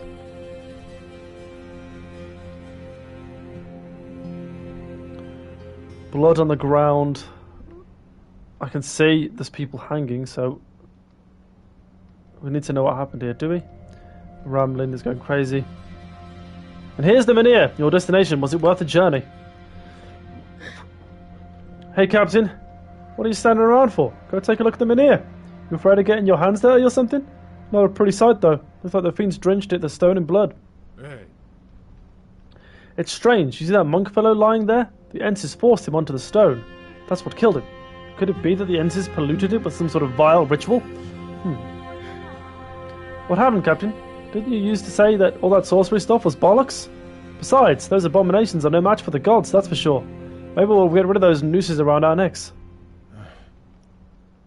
Wait, you have a death wish? You have a death wish or something? That's for magic I've seen enough over the last few days. What else could it be but sorcery? I even saw a man drop dead at the moment he touched the menhir. I ain't arguing with what you saw. I just say that you could have misinterpreted. You know? I mean, the sacred stones can't just stop healing all of a sudden. They've been helping folks for centuries. With a frown, there hasn't been a reaping in centuries. Let's not foolishly add to the death count. No one touches the stone. We'll reach the double menhir on the way to Ursus. Let's go. So we're going to a different menhir. We're not even going to try. Okay. You walk up to the menhir and find familiar hoofprints. The mysterious horsemen are Ensis. However, only 2 horses remain at the hitching post, which means that some of the abominations left before your arrival. You thank the gods for sparing you another encounter with the horrid riders twice. Time is short, the Ensis could return at any moment. Alright, let's talk to Ramlin. So it's his village that we've just passed. That's filled with dead people. They killed everyone in my village. Even some were thrown into the river. Others, well, you saw the corpses along the road. Even people from the neighbouring hamlets. Why did these bastards do this? I don't know. Seems like they savour pain and death. In any case, we've purged the place of abominations, and we'll kill any more of them if we find them. Touching the locket in his neck. My grandmother thought I was a wizard material. She even gave me her amulet. Let me come with you, Thorn. I don't want to be a wizard, I want to be a warrior. That's why I joined the guards. Take the amulet, please. Refuse, he needs it. He needs it. Some battles are won by sorcerers, not swordsmen. Though wielders of magic are warriors too, in a sense. Your grandmother's amulet that's Strix encrusted. That explains a lot. Keep it. Now, if you're ready to fight and follow orders, you can come with us. Anything else you want to say? Listening nervously, Ramlin opens his purse, hands shaking. He gives you several magic cards. How did you combine magical cards? They're heavy, like lead, and hot to the touch. And you say you don't want to be a wizard? These cards belong to my grandmother. I played with them when I was little. She said if heavier, it would mean playtime was over and something bad was brewing. I want to give them to you. You're my senior. You should use them. Thank you, but it's time we left. Take care with the cards. Anyone can use them. Sometimes it's better to rely on a weapon instead of standing around and wait for something magical to happen. I expect you to do more than just stand there. If you can cast proper spells, do it. And thank you for the plaques. I have a feeling we'll need them. Well, you can count on me. And make haste. There's something strange and evil emanating from the menhir. I wouldn't tarry. Okay, so we got 5 more Strixes. You watch Ramlin go and notice the commotion near the wounded woman. Glada stops as you run up. She's giving birth, Dad. Chase them all off and let Ramlin do his thing. Seems like he's the only one who knows what to do. Everyone runs around looking for clean water and rags. You don't remember feeling such pressure even when commanding a company of soldiers. After all the efforts, you're finally rewarded with a baby's cry. Glada looks at you woefully. The baby's safe, but we couldn't help the mother. She's gone through too much. I'll search the supplies for the watch. Maybe I can find some milk. But we need to find a safe place for the baby. We shouldn't delay. So now we've got a baby. Set up a little camp, because I need to level up my boys. Okay. First, Krager. 5 to health. His health's fine. 5 to energy. 1 to walking. Onslaught. Yes, this one. I like that. Next is Flit. 1 to attack distance and 1 to damage. Unlocks the skill Focus. Adds 1 to attack of the his normal shot, I think. Adds 4 to health. I want to learn the skill Focus. Increases your health by 14. That's actually huge.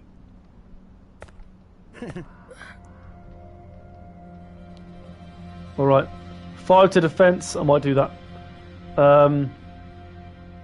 Yeah, okay. Okay, so the skill Onslaught gives me 5 defense. The skill Piercing Strike deals damage to everyone on the line. The skill Piercing Strike does extra 3 damage, or extra 1 attack to everything.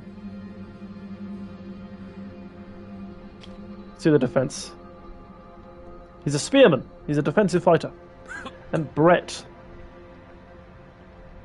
We'll do 1 to attack. Is that it?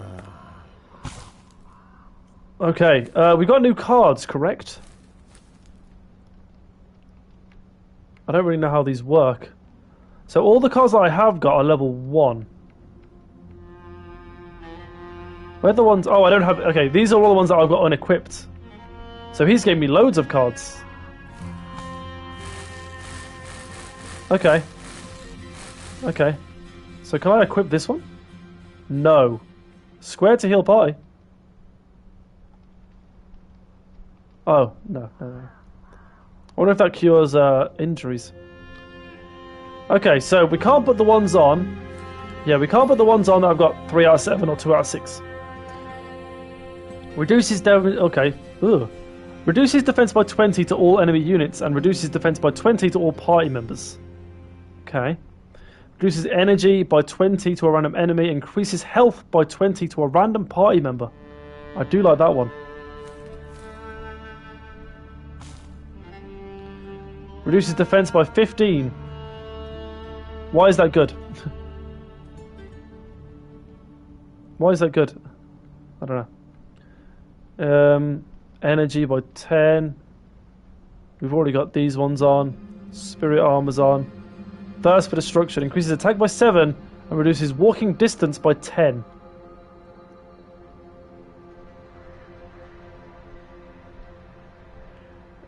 This could actually be really good if we're trapped somewhere.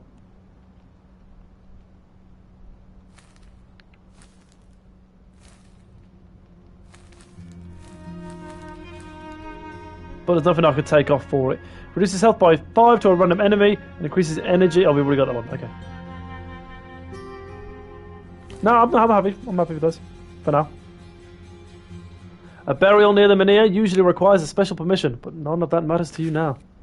You decide against burying the bodies by the road. At least the fallen beside the Menhir have found a common grave. With no further business here, you prepare to depart.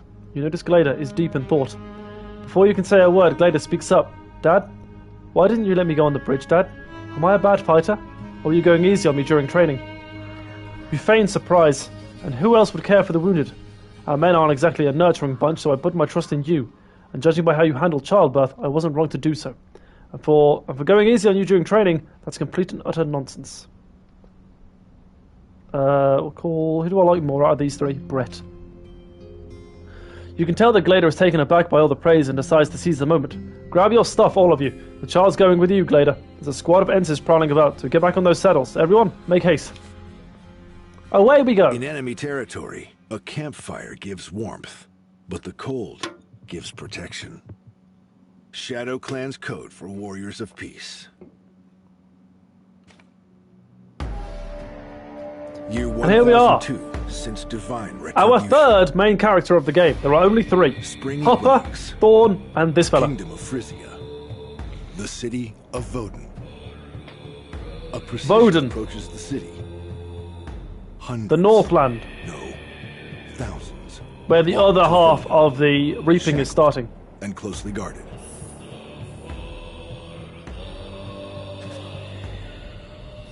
Lo Feng is the name of this third new character.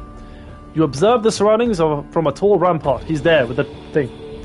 It is your job to foresee any threats, especially those another might overlook. Something menacing is in the air. It might have something to do with the prisoners. You are a bodyguard of the highest rank, a warrior of the Shadow Clan. Your client, Count Pelko Soturi, shows you off like a golden belt buckle. It makes no difference to you. In the end, you are loyal to your clan. The streets are full of Gorkas, city dwellers, and villagers who brought their whole families to the festival. However, temple inquisitors, no mere itinerant entertainers, preside over the ceremonies. They offer a special kind of entertainment. There will be executions and torture to commemorate the spring equinox. This time, there will be an astonishing number of victims. The city will drown in blood.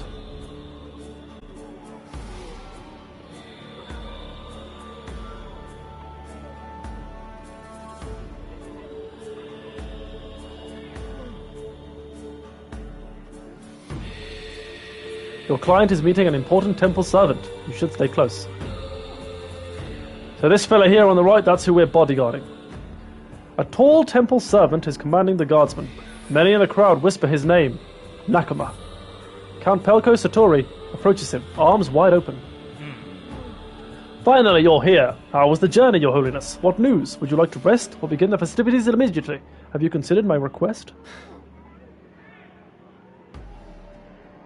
Turn to face the Count. The Count notices you watching him and puffs up with self-importance. No need to fret, Count. The 3rd Legion is already on the march. You should let fate do the work when considering the command of the 3 legions. Other commanders might suffer from falling sickness, or their tents could be attacked by bandits. Do you follow me? Does the temple permit such tricks of fortune? How should I pursue such a fate as this? Will the temple advise me? The temple of the divine wrath only instills anger, so heed my advice. Turn your head slightly. Noticing your interest. Forget about gold and jewels, but keep any strixes you find. They won't make you any commander of 3 legions, but they might save your life. This guy also knows about the reaping. What do you mean, Your Holiness? In every temple you hear the strixes are the stones of the reaping. Is that your warning? How can strixes put me in command of 3 legions? Your Acon can bring you your 3 legions more easily than a servant bringing a chamber pot. Test him if you doubt him. I like this sort of entertainment. If your bodyguard slays, say a dozen or 2 Frisian guards, I'll turn a blind eye. You are absolutely still. A premonition touches you like a breeze, but your inner peace is undisturbed. You are always ready for whatever may happen. Lo Feng, stay here. I need to speak with His Holiness in private. Worry not, I'll be safe in Nakama's company. Meanwhile, make sure everything is in order. Nod. A satisfied grin blooms across the Count's face. He has interpreted your nod as a bow, it seems.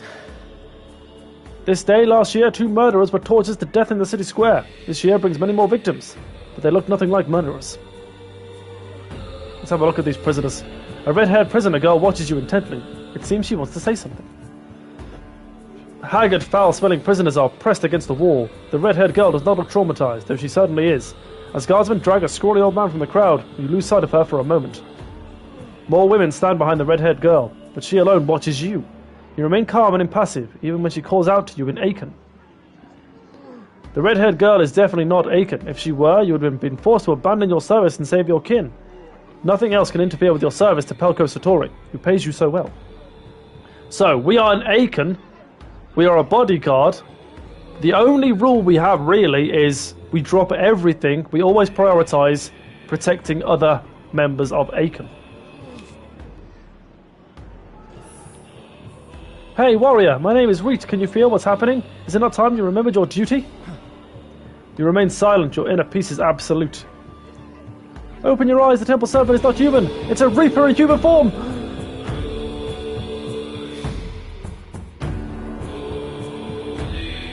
Do not reply. You are a warrior of peace. Nothing should disrupt your inner calm. You should go with the flow of life, not stand midstream like a rock. The girl cannot unnerve you. As you leave, she hisses hatefully. Damn you, you have no idea! The reaping is coming! The reaping! So much talking, my throat's done. You remain silent. The warrior's code of the Shadow Clan prescribes inner calm, otherwise you are useless. They receive substantial sums of money from Count Pelko Satori.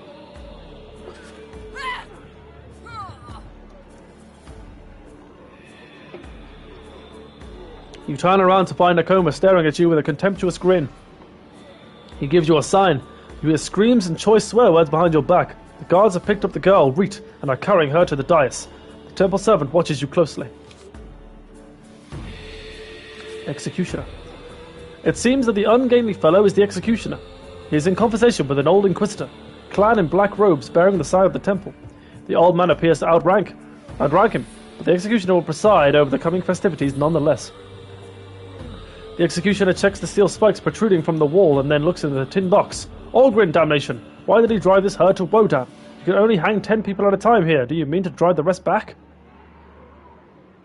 The older man rummages through the canvas bag. Did you plug your ears when I went over the details? We slaughter a dozen, maybe 2 dozen here. The rest we drive further. We're working for a grand cause, Mel. The ears, by the way. Do not forget the ears.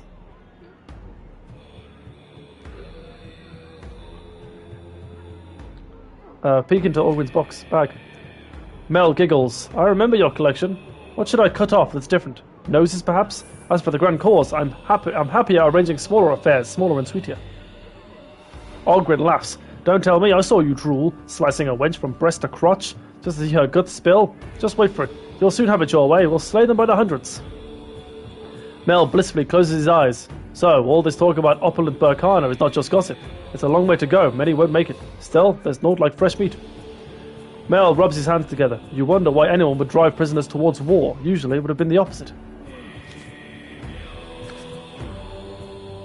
Before you approach the Inquisitor, Nakoma beats you to the punch. Yet, Wodan is an ancient fortress. If you stand in the square at a specific spot, conversations can be heard at a distance. Nakoma nods in your direction. Did you ever torture a man from the Shadow Clan?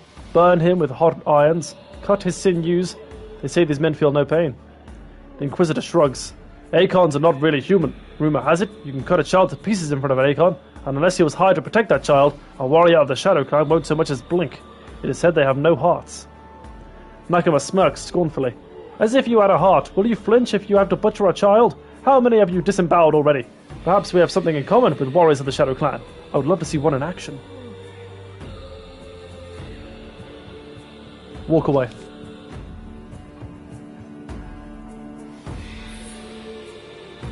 Should I have done that?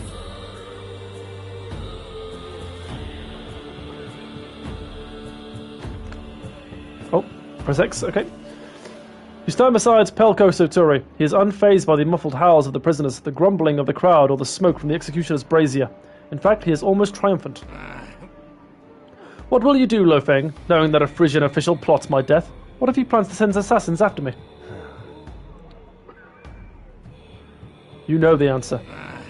I know nothing. There are 2 officials fighting for command of the Legion entrusted to me by the Temple. They'll be at each other's throat once I'm dead, and that's not exactly comforting, now is it? The legions are already on the march, but neither commander has joined them yet. One of them just passed through the Gellian tunnel. The other is a bit ahead of him. Their entourage is not numerous. You will manage.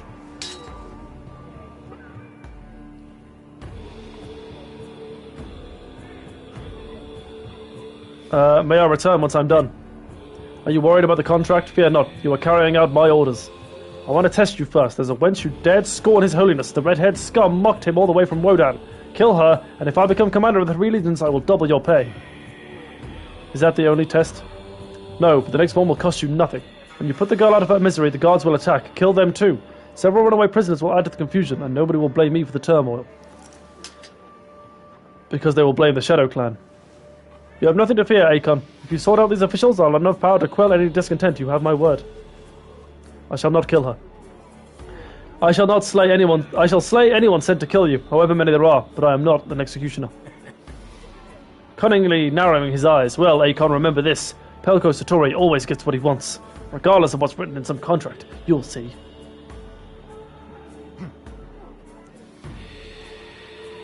The Frisians are cunning. They pay the sons of the Shadow Clan handsomely for their services, but they easily go back on their word. You expect it. You are ready for them. But, as the tortured redhead asks, are you ready for the truth? Silence falls over the square. The spread-eagled wretches over the wall. The spread-eagled wretches on the wall freeze it. The spread-eagled wretches on the wall freeze in anticipation of their dreadful fates. The only sound are the clinking of the executioner's instruments being laid out on the bench and the flapping of banners over the burgomaster's head.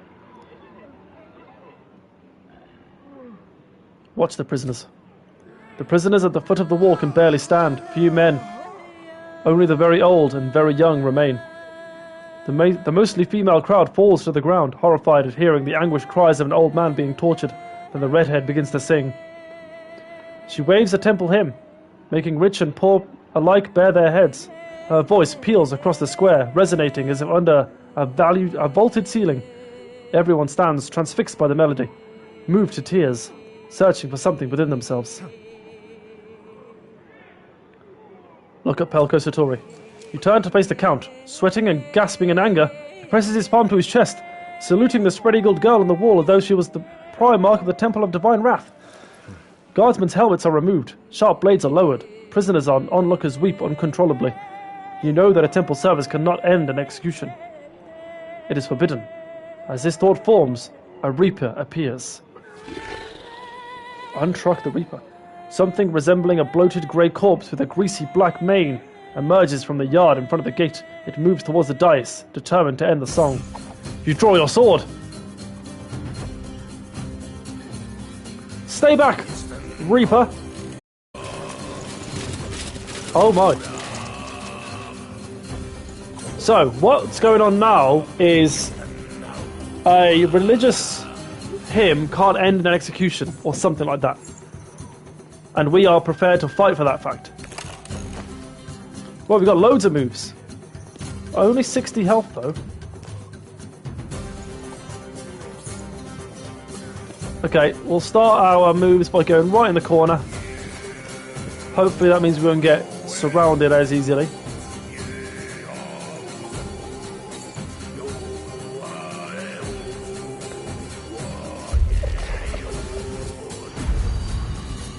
I've only got 6 energy though. Loads of health, but only 6 energy.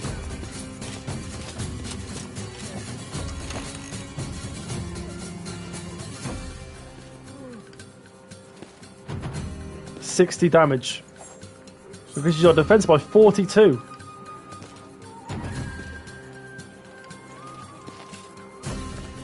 Gotta save that until I'm definitely gonna get surrounded.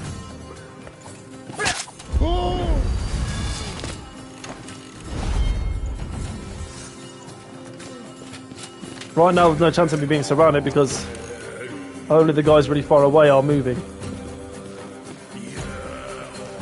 What? I guess I'll put my defense on now. Flip.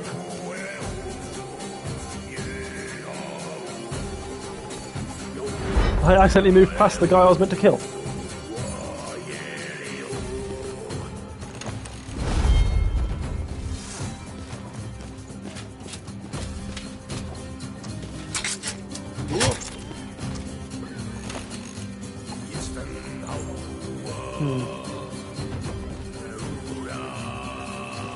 Oh, okay. Hold on. Move here. I didn't realise this one hurts everyone. Kia! Nice. This is what I mean though, I can be outnumbered and still get as many turns as everyone else.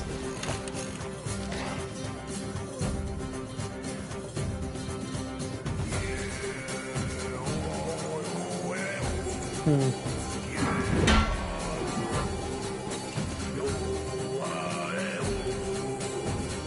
60 damage.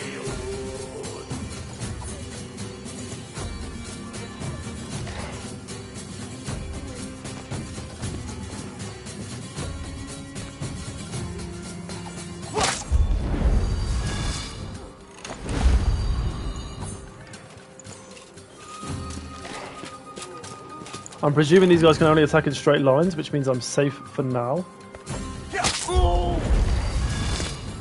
Surely we won't be a Reaper, right? That Reaper's got so much health. As well as we're doing in this little outnumbered mismatch.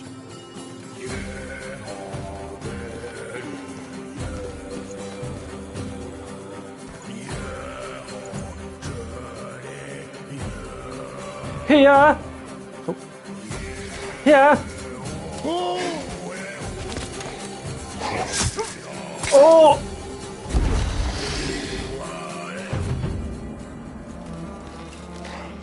That's it. That's game over. That's game over. Okay, that's game over. I see. Interesting. Very interesting. Okay, I was not expecting that. So we do have to kill him. I thought maybe we had to die to progress the story.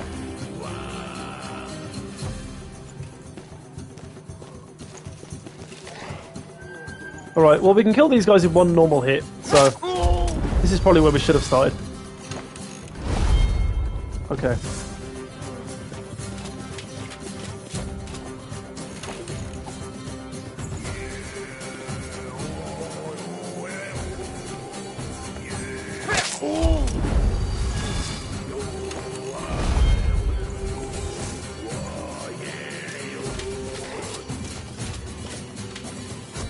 That's a shame. Wait, what? Why did he die?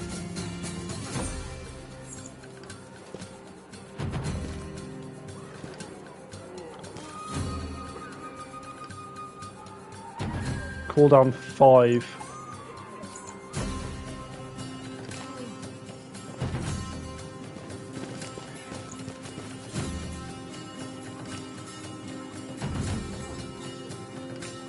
should have done this one.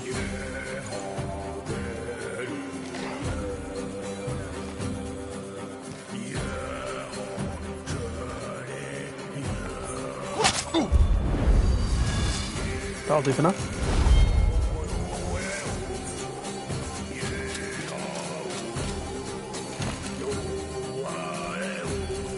It's to save all my good moves for when I need them.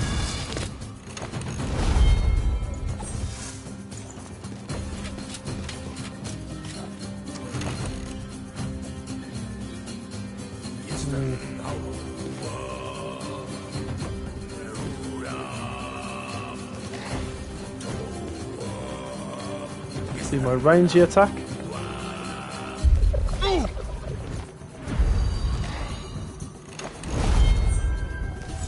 Now if this guy gets close to me... Alright. That's fine. We can kill both of these guys. This one. Yeah, yeah.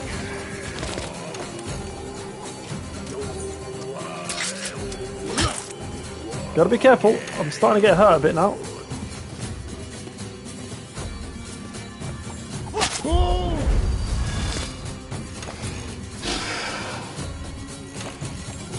Okay.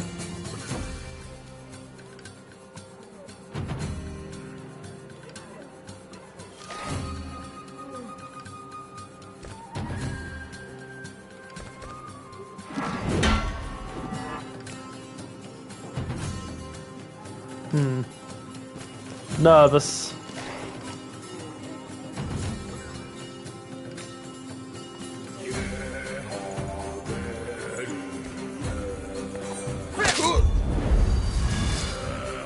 I've got no moves that heal me. Oh, he's coming! Please don't kill me!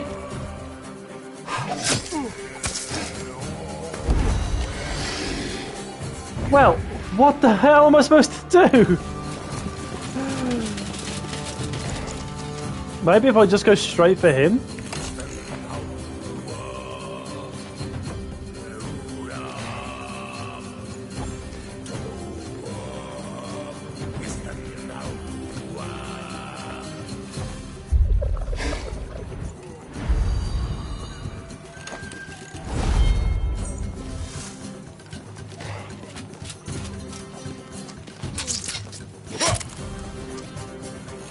If I don't do it this time, then I honestly don't really know what to do.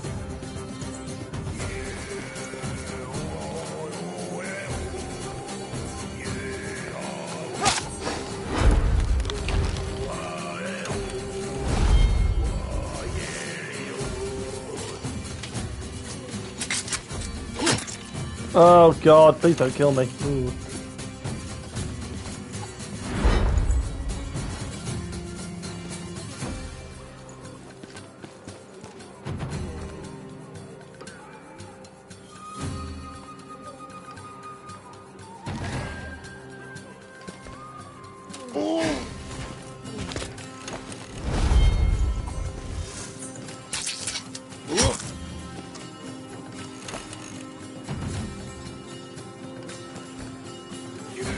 God.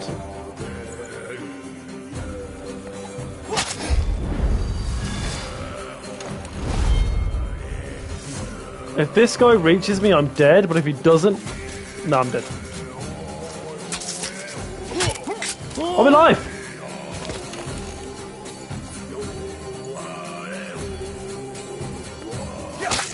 I'm still not gonna kill this guy though, it's crazy.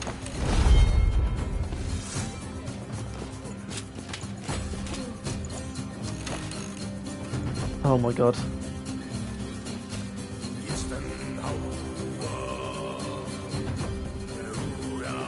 Okay, how do I do this? Move over here.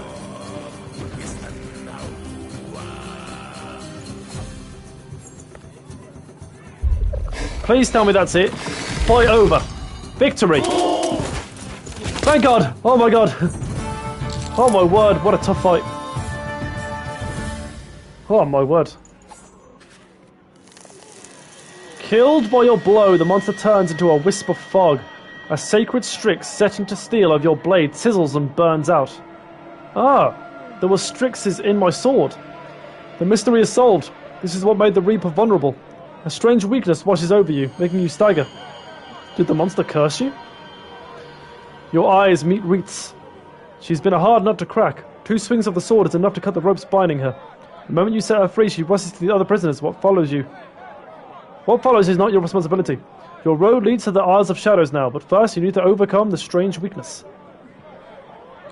Many generations of warriors lived their lives knowing that if a Reaper comes, they will have to oppose the Reapers. Whoever cuts even one of them down should bring news of it to the Shadow Clan. Your service to Pelko Satori is over. In the first days of the Great Disaster, you rushed to a backwater town on the edge of a Burkanan kingdom. This time, it seems the dice rolling on the game board will be carved out of your bones. Fun. Hopper Rowley, our original main character. You'd hurried like never before, leaving ravines and mountain passes behind, taking narrow pathways now buried by snow. Yet still you didn't make it to Albius before the spring equinox. The towers, so he was too late to make it to Albius before the reaping, which we obviously know. The towers of the city are barely visible, and you can hear the ringing of the bell and the roaring of the Manaz River. What could this backwater Odoland town have done to incur the god's wrath? Why Albius? There are dozens of other towns that look exactly like it. Is there some secret motive? You're filled with an overwhelming sense of foreboding. The stench of death fills your nostrils. Everything is just as Amber predicted, except for one seemingly impossible truth that, at the moment, only you know. A mortal has indeed resisted a Reaper, both here in Albius and in a faraway Frisian city of Wodan, Thorn and Lotheng. You reach the town walls. The bell peals incessantly. Black smoke swirls overhead, and the stench of burning flesh fills your nostrils. Could it be a plague? Why are the guards at the gate wearing Geranian uniforms? This is still the Odoland Kingdom. Huh? A vagabond, damn it. Why is it never a damsel? Hey, Daydreamer, snap out of it. Do you have paperwork? Alright, let's see. Looking through your papers. Nice to meet you, Baron Rowley. Call me Mushroom. Mushroom? Call me Mushroom. I'm the commander here and... Oh my, you're a healer and a baron? A scribe too? What brings your grace all the way to Albius? Nothing. Until you let me into the city, I'm no baron either. Call me Hopper. You sound like a Geranian, Commander. The kingdoms of Barkana are still peaceful, I hope. Of course, we're not attacking. We're helping a neighbor. The local burgomaster said to carry a pigeon, so we... Wait, what business is it of yours? None whatsoever. It's just that I didn't know Geranian pigeons are so valuable that they'd be kept by the burgomaster. What does this have to do with pigeons? Now I'm confused. The reaping has almost begun here. That makes no sense. Has the reaping begun or not? Can you tell me what's going on? So is this the reaping or not? What else could it be? I can't be sure, but I trust my gut. The Reaper, the Plague, the signs, it all fits. Oh my. You've seen a Reaper? Every ancient manuscript I've seen says everyone collapses in the presence of a Reaper. Manuscripts? Why do I care for manuscripts? When the Reaper came, the townsfolk fell flat on their faces. Some passed out, but this one merchant was sharper than the others. He saw something. Do you think our detachment coming here was a coincidence? I admire your effort, Mushroom. You say you're a talker, but really haven't said too much. You've been listening intently the whole time, but I've got nothing to hide. I am what I am, a scribe, a book lover, and a healer. A jack of all trades, really. Well, he's been around this earth for a long time. It makes sense. That's enough chit-chat for now. I agree, I don't have all day. You're not a beautiful lass, so we're done chit-chatting. Welcome to Albius. Why summon the guards? Did I offend you? Not with the defenses as good as mine. Thing is, I have orders. If I were to see a scribe at the gate, I'm to send them to Cardinal Coronson. Why? Well, that's none of my business. Did you say Coronson? I know a man by that name. If you're the Cardinal's good friend, you might have better luck with our prince. Those two don't get along, you see. My men will escort you. Goodbye for now. So Geranian soldiers have taken control of Albius. The town looks glum in the aftermath of the tragic events. The reaping has indeed begun. You barely have enough time to look around as the guards briskly lead you to the town square.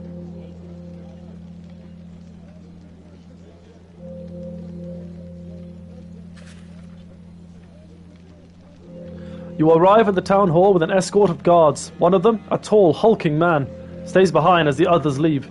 He sizes you up, then points to the entrance of a nearby shop. He obviously wants you to go there. The ear-splitting peals of the bell make you wonder how the cardinal stands it. Is that Ake or Ake? We'll call him Ake. As you take in the town hall, the guard takes stock of your horse. My name's Ake, he says. If Mushroom got it right, you're Hopper Rowley, a peculiar man, a book lover, healer, and baron. I'll talk to him. You face the giant warrior, smiling your friendliest smile. Why does your horse wait for you by the tent like a dog? Is it trained or something? Does it bark on command too? No bark or bite. Keep that in mind. Be careful with this beast. With disapproval. Like I need that horse of yours. It's too scrawny. My feet would scrape the ground if the horse doesn't buckle under me first. Look after her, Ake. You shall see that I pay my debts.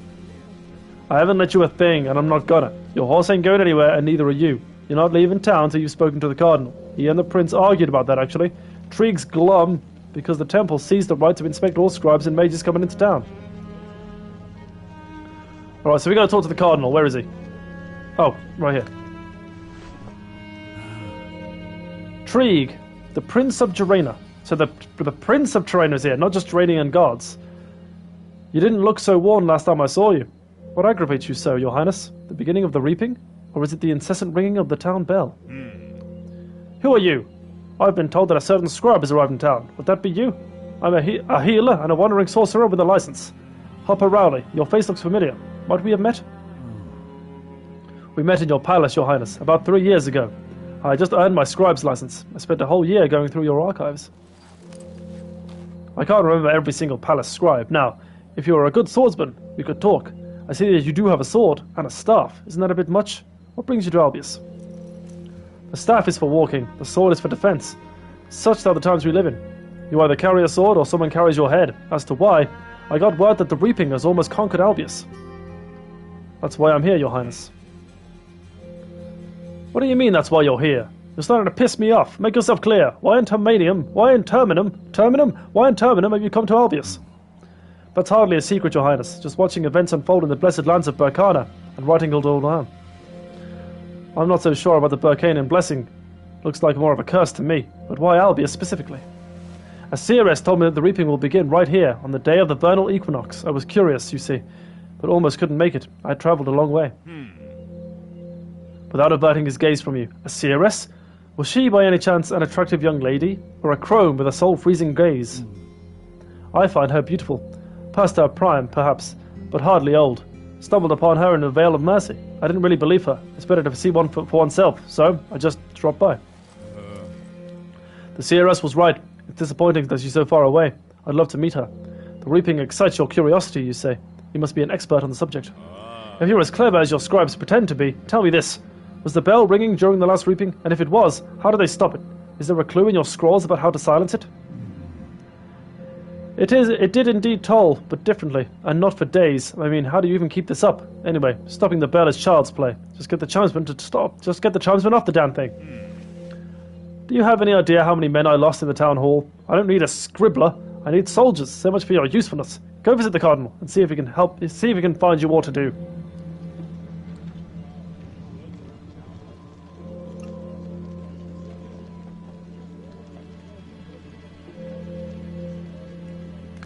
The cardinal is in the small shop. The cardinal, it appears, has usurped Cherlin's shop, or Rask's shop, to use his most recent name. So Rask used to be called Cherlin. Though this cardinal takes anything he desires, and that bell, absolutely ear-splitting. So here you are, Blance, and here I was thinking not a single fly would come into this pile of dung. So Coronzon knows Hopper's last name, his Umbran name. We have 2 flies now, including you, and once again, you're a cardinal, Coronzon? So you're a vagabond again. They told me now to call yourself Hopper. I like Blance better. I've always been amazed by your passion for changing names.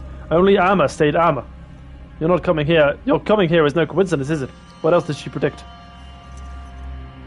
So is he an Umbra as well?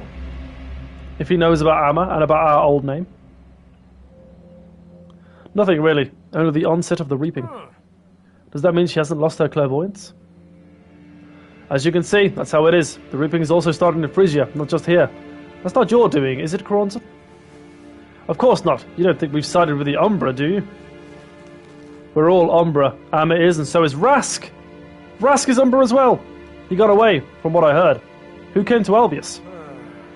Are you saying you don't know, Blance? I'm surprised. You should have seen the one responsible for all this. Something hides these events from my sight, but I did catch a glimpse. It seems there are two mortals, one here and one in the north. They resisted the Reapers, an unprecedented feat. The one in the north, if I am not mistaken, has even managed to excarnate him. That can't be true. Are you certain? Surely? It was only disembodiment. He couldn't have killed him. You'd also feel it when Umbra were killed. Disembodiment only. Our Reapers already attacked him twice, not in full force for some reason. I couldn't tell exactly, but he's lost his body again. Damn it, this is a grave danger for us all. Surprisingly, you've arrived just in time, Blance. Can I count on you? Will you offer help in return? Saving someone again, I'd rather you ask me to kill someone for a change. That's much easier. There are enough murderers at large as it is, although you're one of them. Still, doesn't the thought of saving someone please you, even a little? I'm afraid our notions of pleasure don't match, but I hear you. I hope you'll allow me to weigh decision about any requests we make with my own scales. If so, then we have a deal. Enough dawdling. What do you need? It's not that simple. A merchant named Padagang supposedly saw a woman of profound beauty before the reaping began, but no one else did. Then he saw the retired captain of the Odolin Guard, Thorn Brennan, with his daughter. They were talking to a reaper. Why should I care about a merchant's visions? Also, although Captain Thorn did pique my curiosity. Looks like he's the man I need. Why would a reaper converse with mortals, I wonder? I don't know. Thorn's wife died first. He took his daughter and a couple of soldiers, and they scurried away. However, one of the soldiers turned out to be the Prince Trieg's son. One of our prince. Whoa. One of the young soldiers with Thorn is the prince's son. A man numbskull of a prince convinced himself that his son could only be saved by the scribe who stops the ringing of the town hall bell. Is the young prince in need of rescue? Thorn is sentenced to death. Wow. A reaper left his mark on the town gate, and our dear Cherlin broke it down when he escaped. The Albius guardsmen were clearly a bit traumatized. Then Thorn goes and hacks them all to pieces. Trieg's worried about his son, and he wants blood. I care not for the prince, but I would like to find Thorn and talk with him. Although I don't care for his possible execution either. And Prince Trieg will not take me seriously as a scribe anymore. So I can't promise I'll be any help. You still have not explained what it is you need. I want you to stop that incessant bell. It's not just Albius that's been affected by this magic. The bell tolls all through Burkana now, all by themselves. Not a chime's been in sight, all because of this one here. The Reaper didn't appear anywhere else but here. Why should I care, Coronson? I'm not unraveling someone else's enchantment. I need this body, and I've got enough problems as it is. I'll do without your help. Maybe you should go to the top of the town hall tower by yourself. I couldn't unweave this mysterious spell. Among the Umbra, you have the highest affinity for magic. Please give me some advice, at least. Several people have already perished in that accursed town hall. The bell's magic saps the mortal's will and forces them to climb ever upwards, but we're different. Very well, Coronson, but I'll only take a look. The moment I sense any danger, I'm turning around and getting out of here. My throat is gone. So much reading. On your way to the town hall, you're joined by Coronson. You examine the staircase and can see that it is indeed enchanted. Luckily, the spell doesn't affect Umbra. As you try to make sense of the intricate spellcraft, Coronson creeps up from behind and shoves you forward. You rush up the stairs against your will. This sorcery is affecting you, even though it shouldn't. You must turn back, but you can't. Your feet heed you not.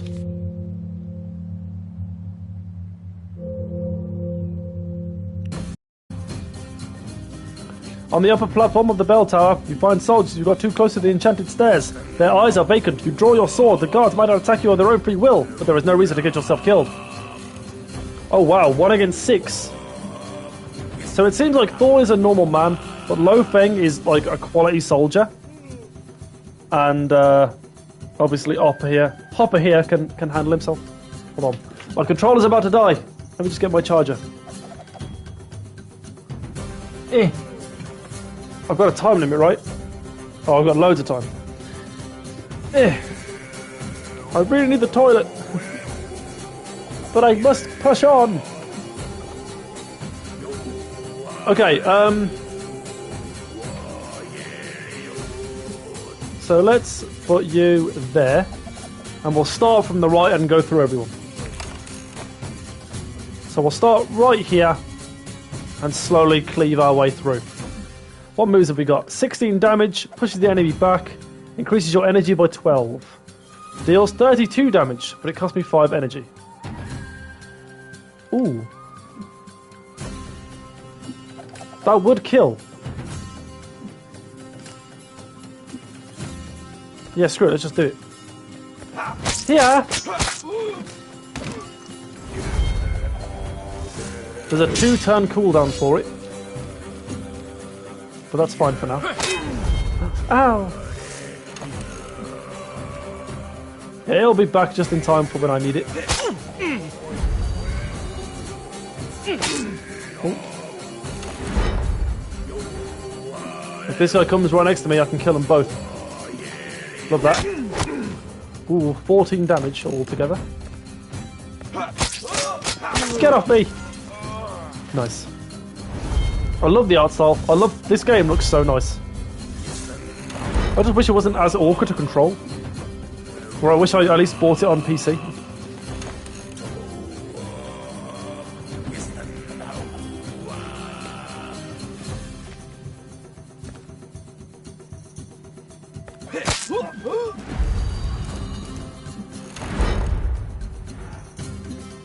Okay, this guy's going to do another 14 damage to me. Ooh. I've got my area attack ready again.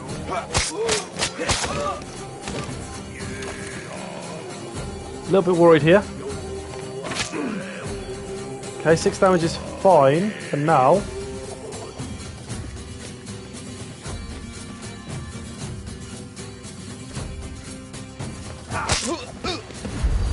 As long as he doesn't somehow kill me here. Nice. Nice. Well done, Hopper. The bell keeps tolling. The rope swings on its own, under the spell's effect. Simply grabbing it should break the enchantment. And you'll be free to leave. But it's a trick. Touching the rope triggers a curse. Trusting Karonzan was a mistake. And you're about to suffer the consequences. You muster up the courage and grab the rope, losing your footing as the bell tower crumbles.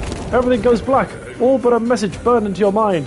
Follow the guiding one. Collect the 7 parts of the wisdom. Read and be saved.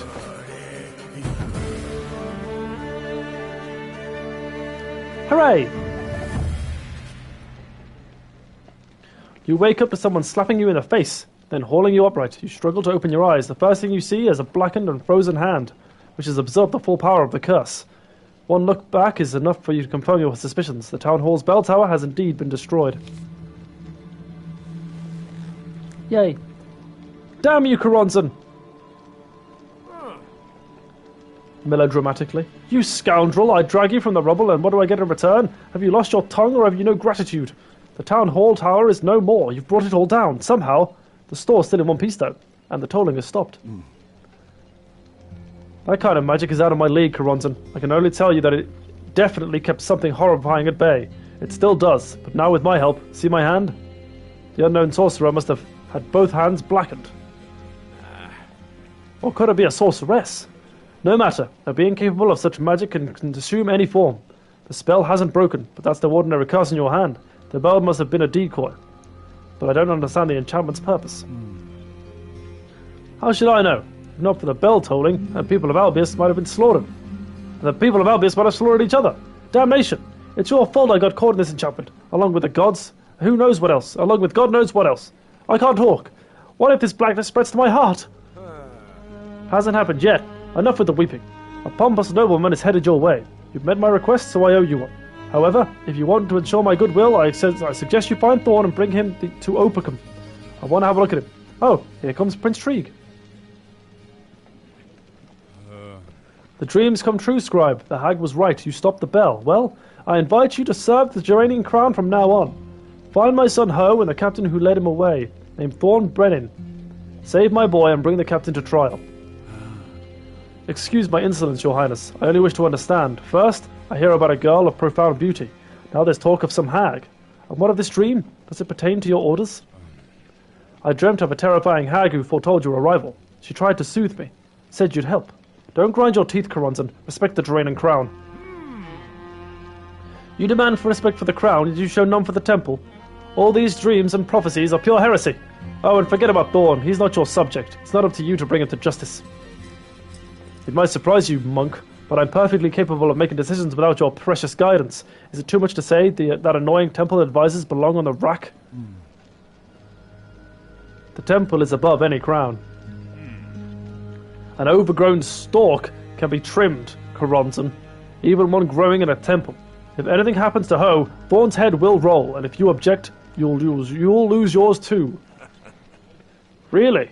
Then maybe you'll cobble a scaffold together yourself, and find an executioner too. Do you even have a herald? What will he cry about? How Odala shows no respect for the crown of Jarana? I'm no executioner, but I could pass for a herald. The ruins of the bell tower make me afraid the scaffold won't survive me either. It's a deal then, your highness. You showed kindness in my time of need. Now it's time I return the favour. Glad to hear that. The gods were on the cardinal's side today. Let's leave it at that. Bow to the scribe, Karonzan. He soothed my anger. Don't you dare talk back to the crown prince. As for you, scribe, you should greet your future companions. Future companions? So,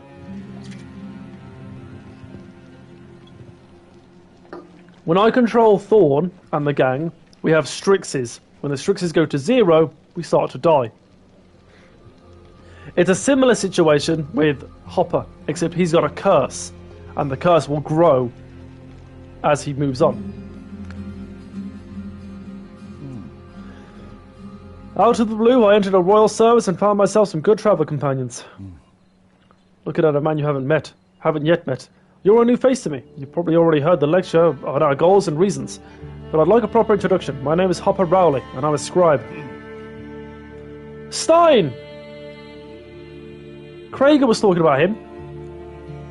I'm Stein, of the Albius Guard. The Draenans picked me up by the watchtower and pestered me with their questions all the way here. Now they sent me to accompany you. I'm not thrilled, but it's better than arguing with Prince Trieg. Musha, fancy meeting you here. The prince entrusts you with the priority assignments, I see. Guarding the gate, spying on scribes. And must you always escort me, Ake? Squinting. Laugh all you want, I'm keeping my eye on you. I'm quite capable of handling a dozen girls all by myself.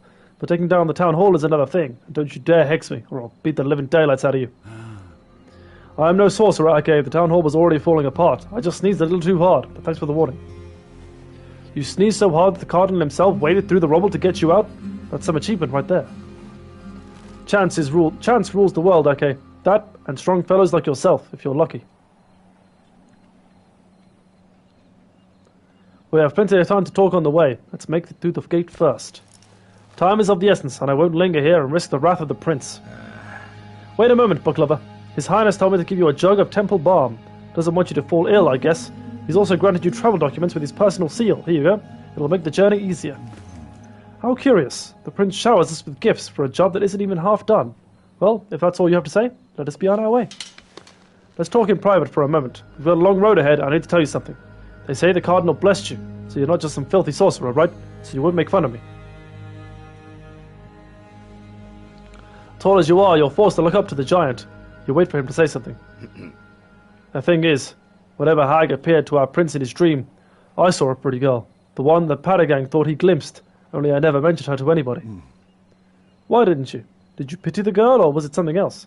And how did you know it was the same girl? There are many pretty women in Burkana. More than anywhere else in the world, if you ask me. They make your blood race, not curdle. I nearly shat my britches when she came to my tent. The way she stared at me, and then, when she vanished into thin air, I decided that it'd best to keep silent. You know, for appearance sake. Why did you bring her up then? She came to me because of you. Tell your new companion to look for signs, she said. If he values his life, he should watch and listen closely. The signs, she said, should be found in burnt-out coals, ruins, or a place where there's no water, or some such nonsense. Nonsense or not, thank you for telling me. I'll rack my brain for a way to save the prince and solve these riddles. Let's go. Your ruler can't wait to see us leave. You leap to your saddle with plenty to think about. Clearly, the Karonzan received no message. It was addressed to you. Follow the guiding one, collect the 7 parts of wisdom, read and be saved. Gods know where these parts of wisdom might be. This guiding one is also a mystery. It seems a long road ahead. No time for leisurely travelling to the far ends of Terminum. The Reaping, the Prince, Thorn and his daughter. All of them are bound together. Only one can pray there will be no need to sever this tie. Alright. My throat is done. I really need the toilet. I'm hungry. And you know what? It's just a good time to end part 1. Guys, this has been pretty good. Thank you for watching. I hope you've enjoyed it. Let me know what you think of this new circular frame I've got for streams. Might keep it, might scrap it. You never know. But yeah, thanks for watching. I'll see you later. And until then, peace out.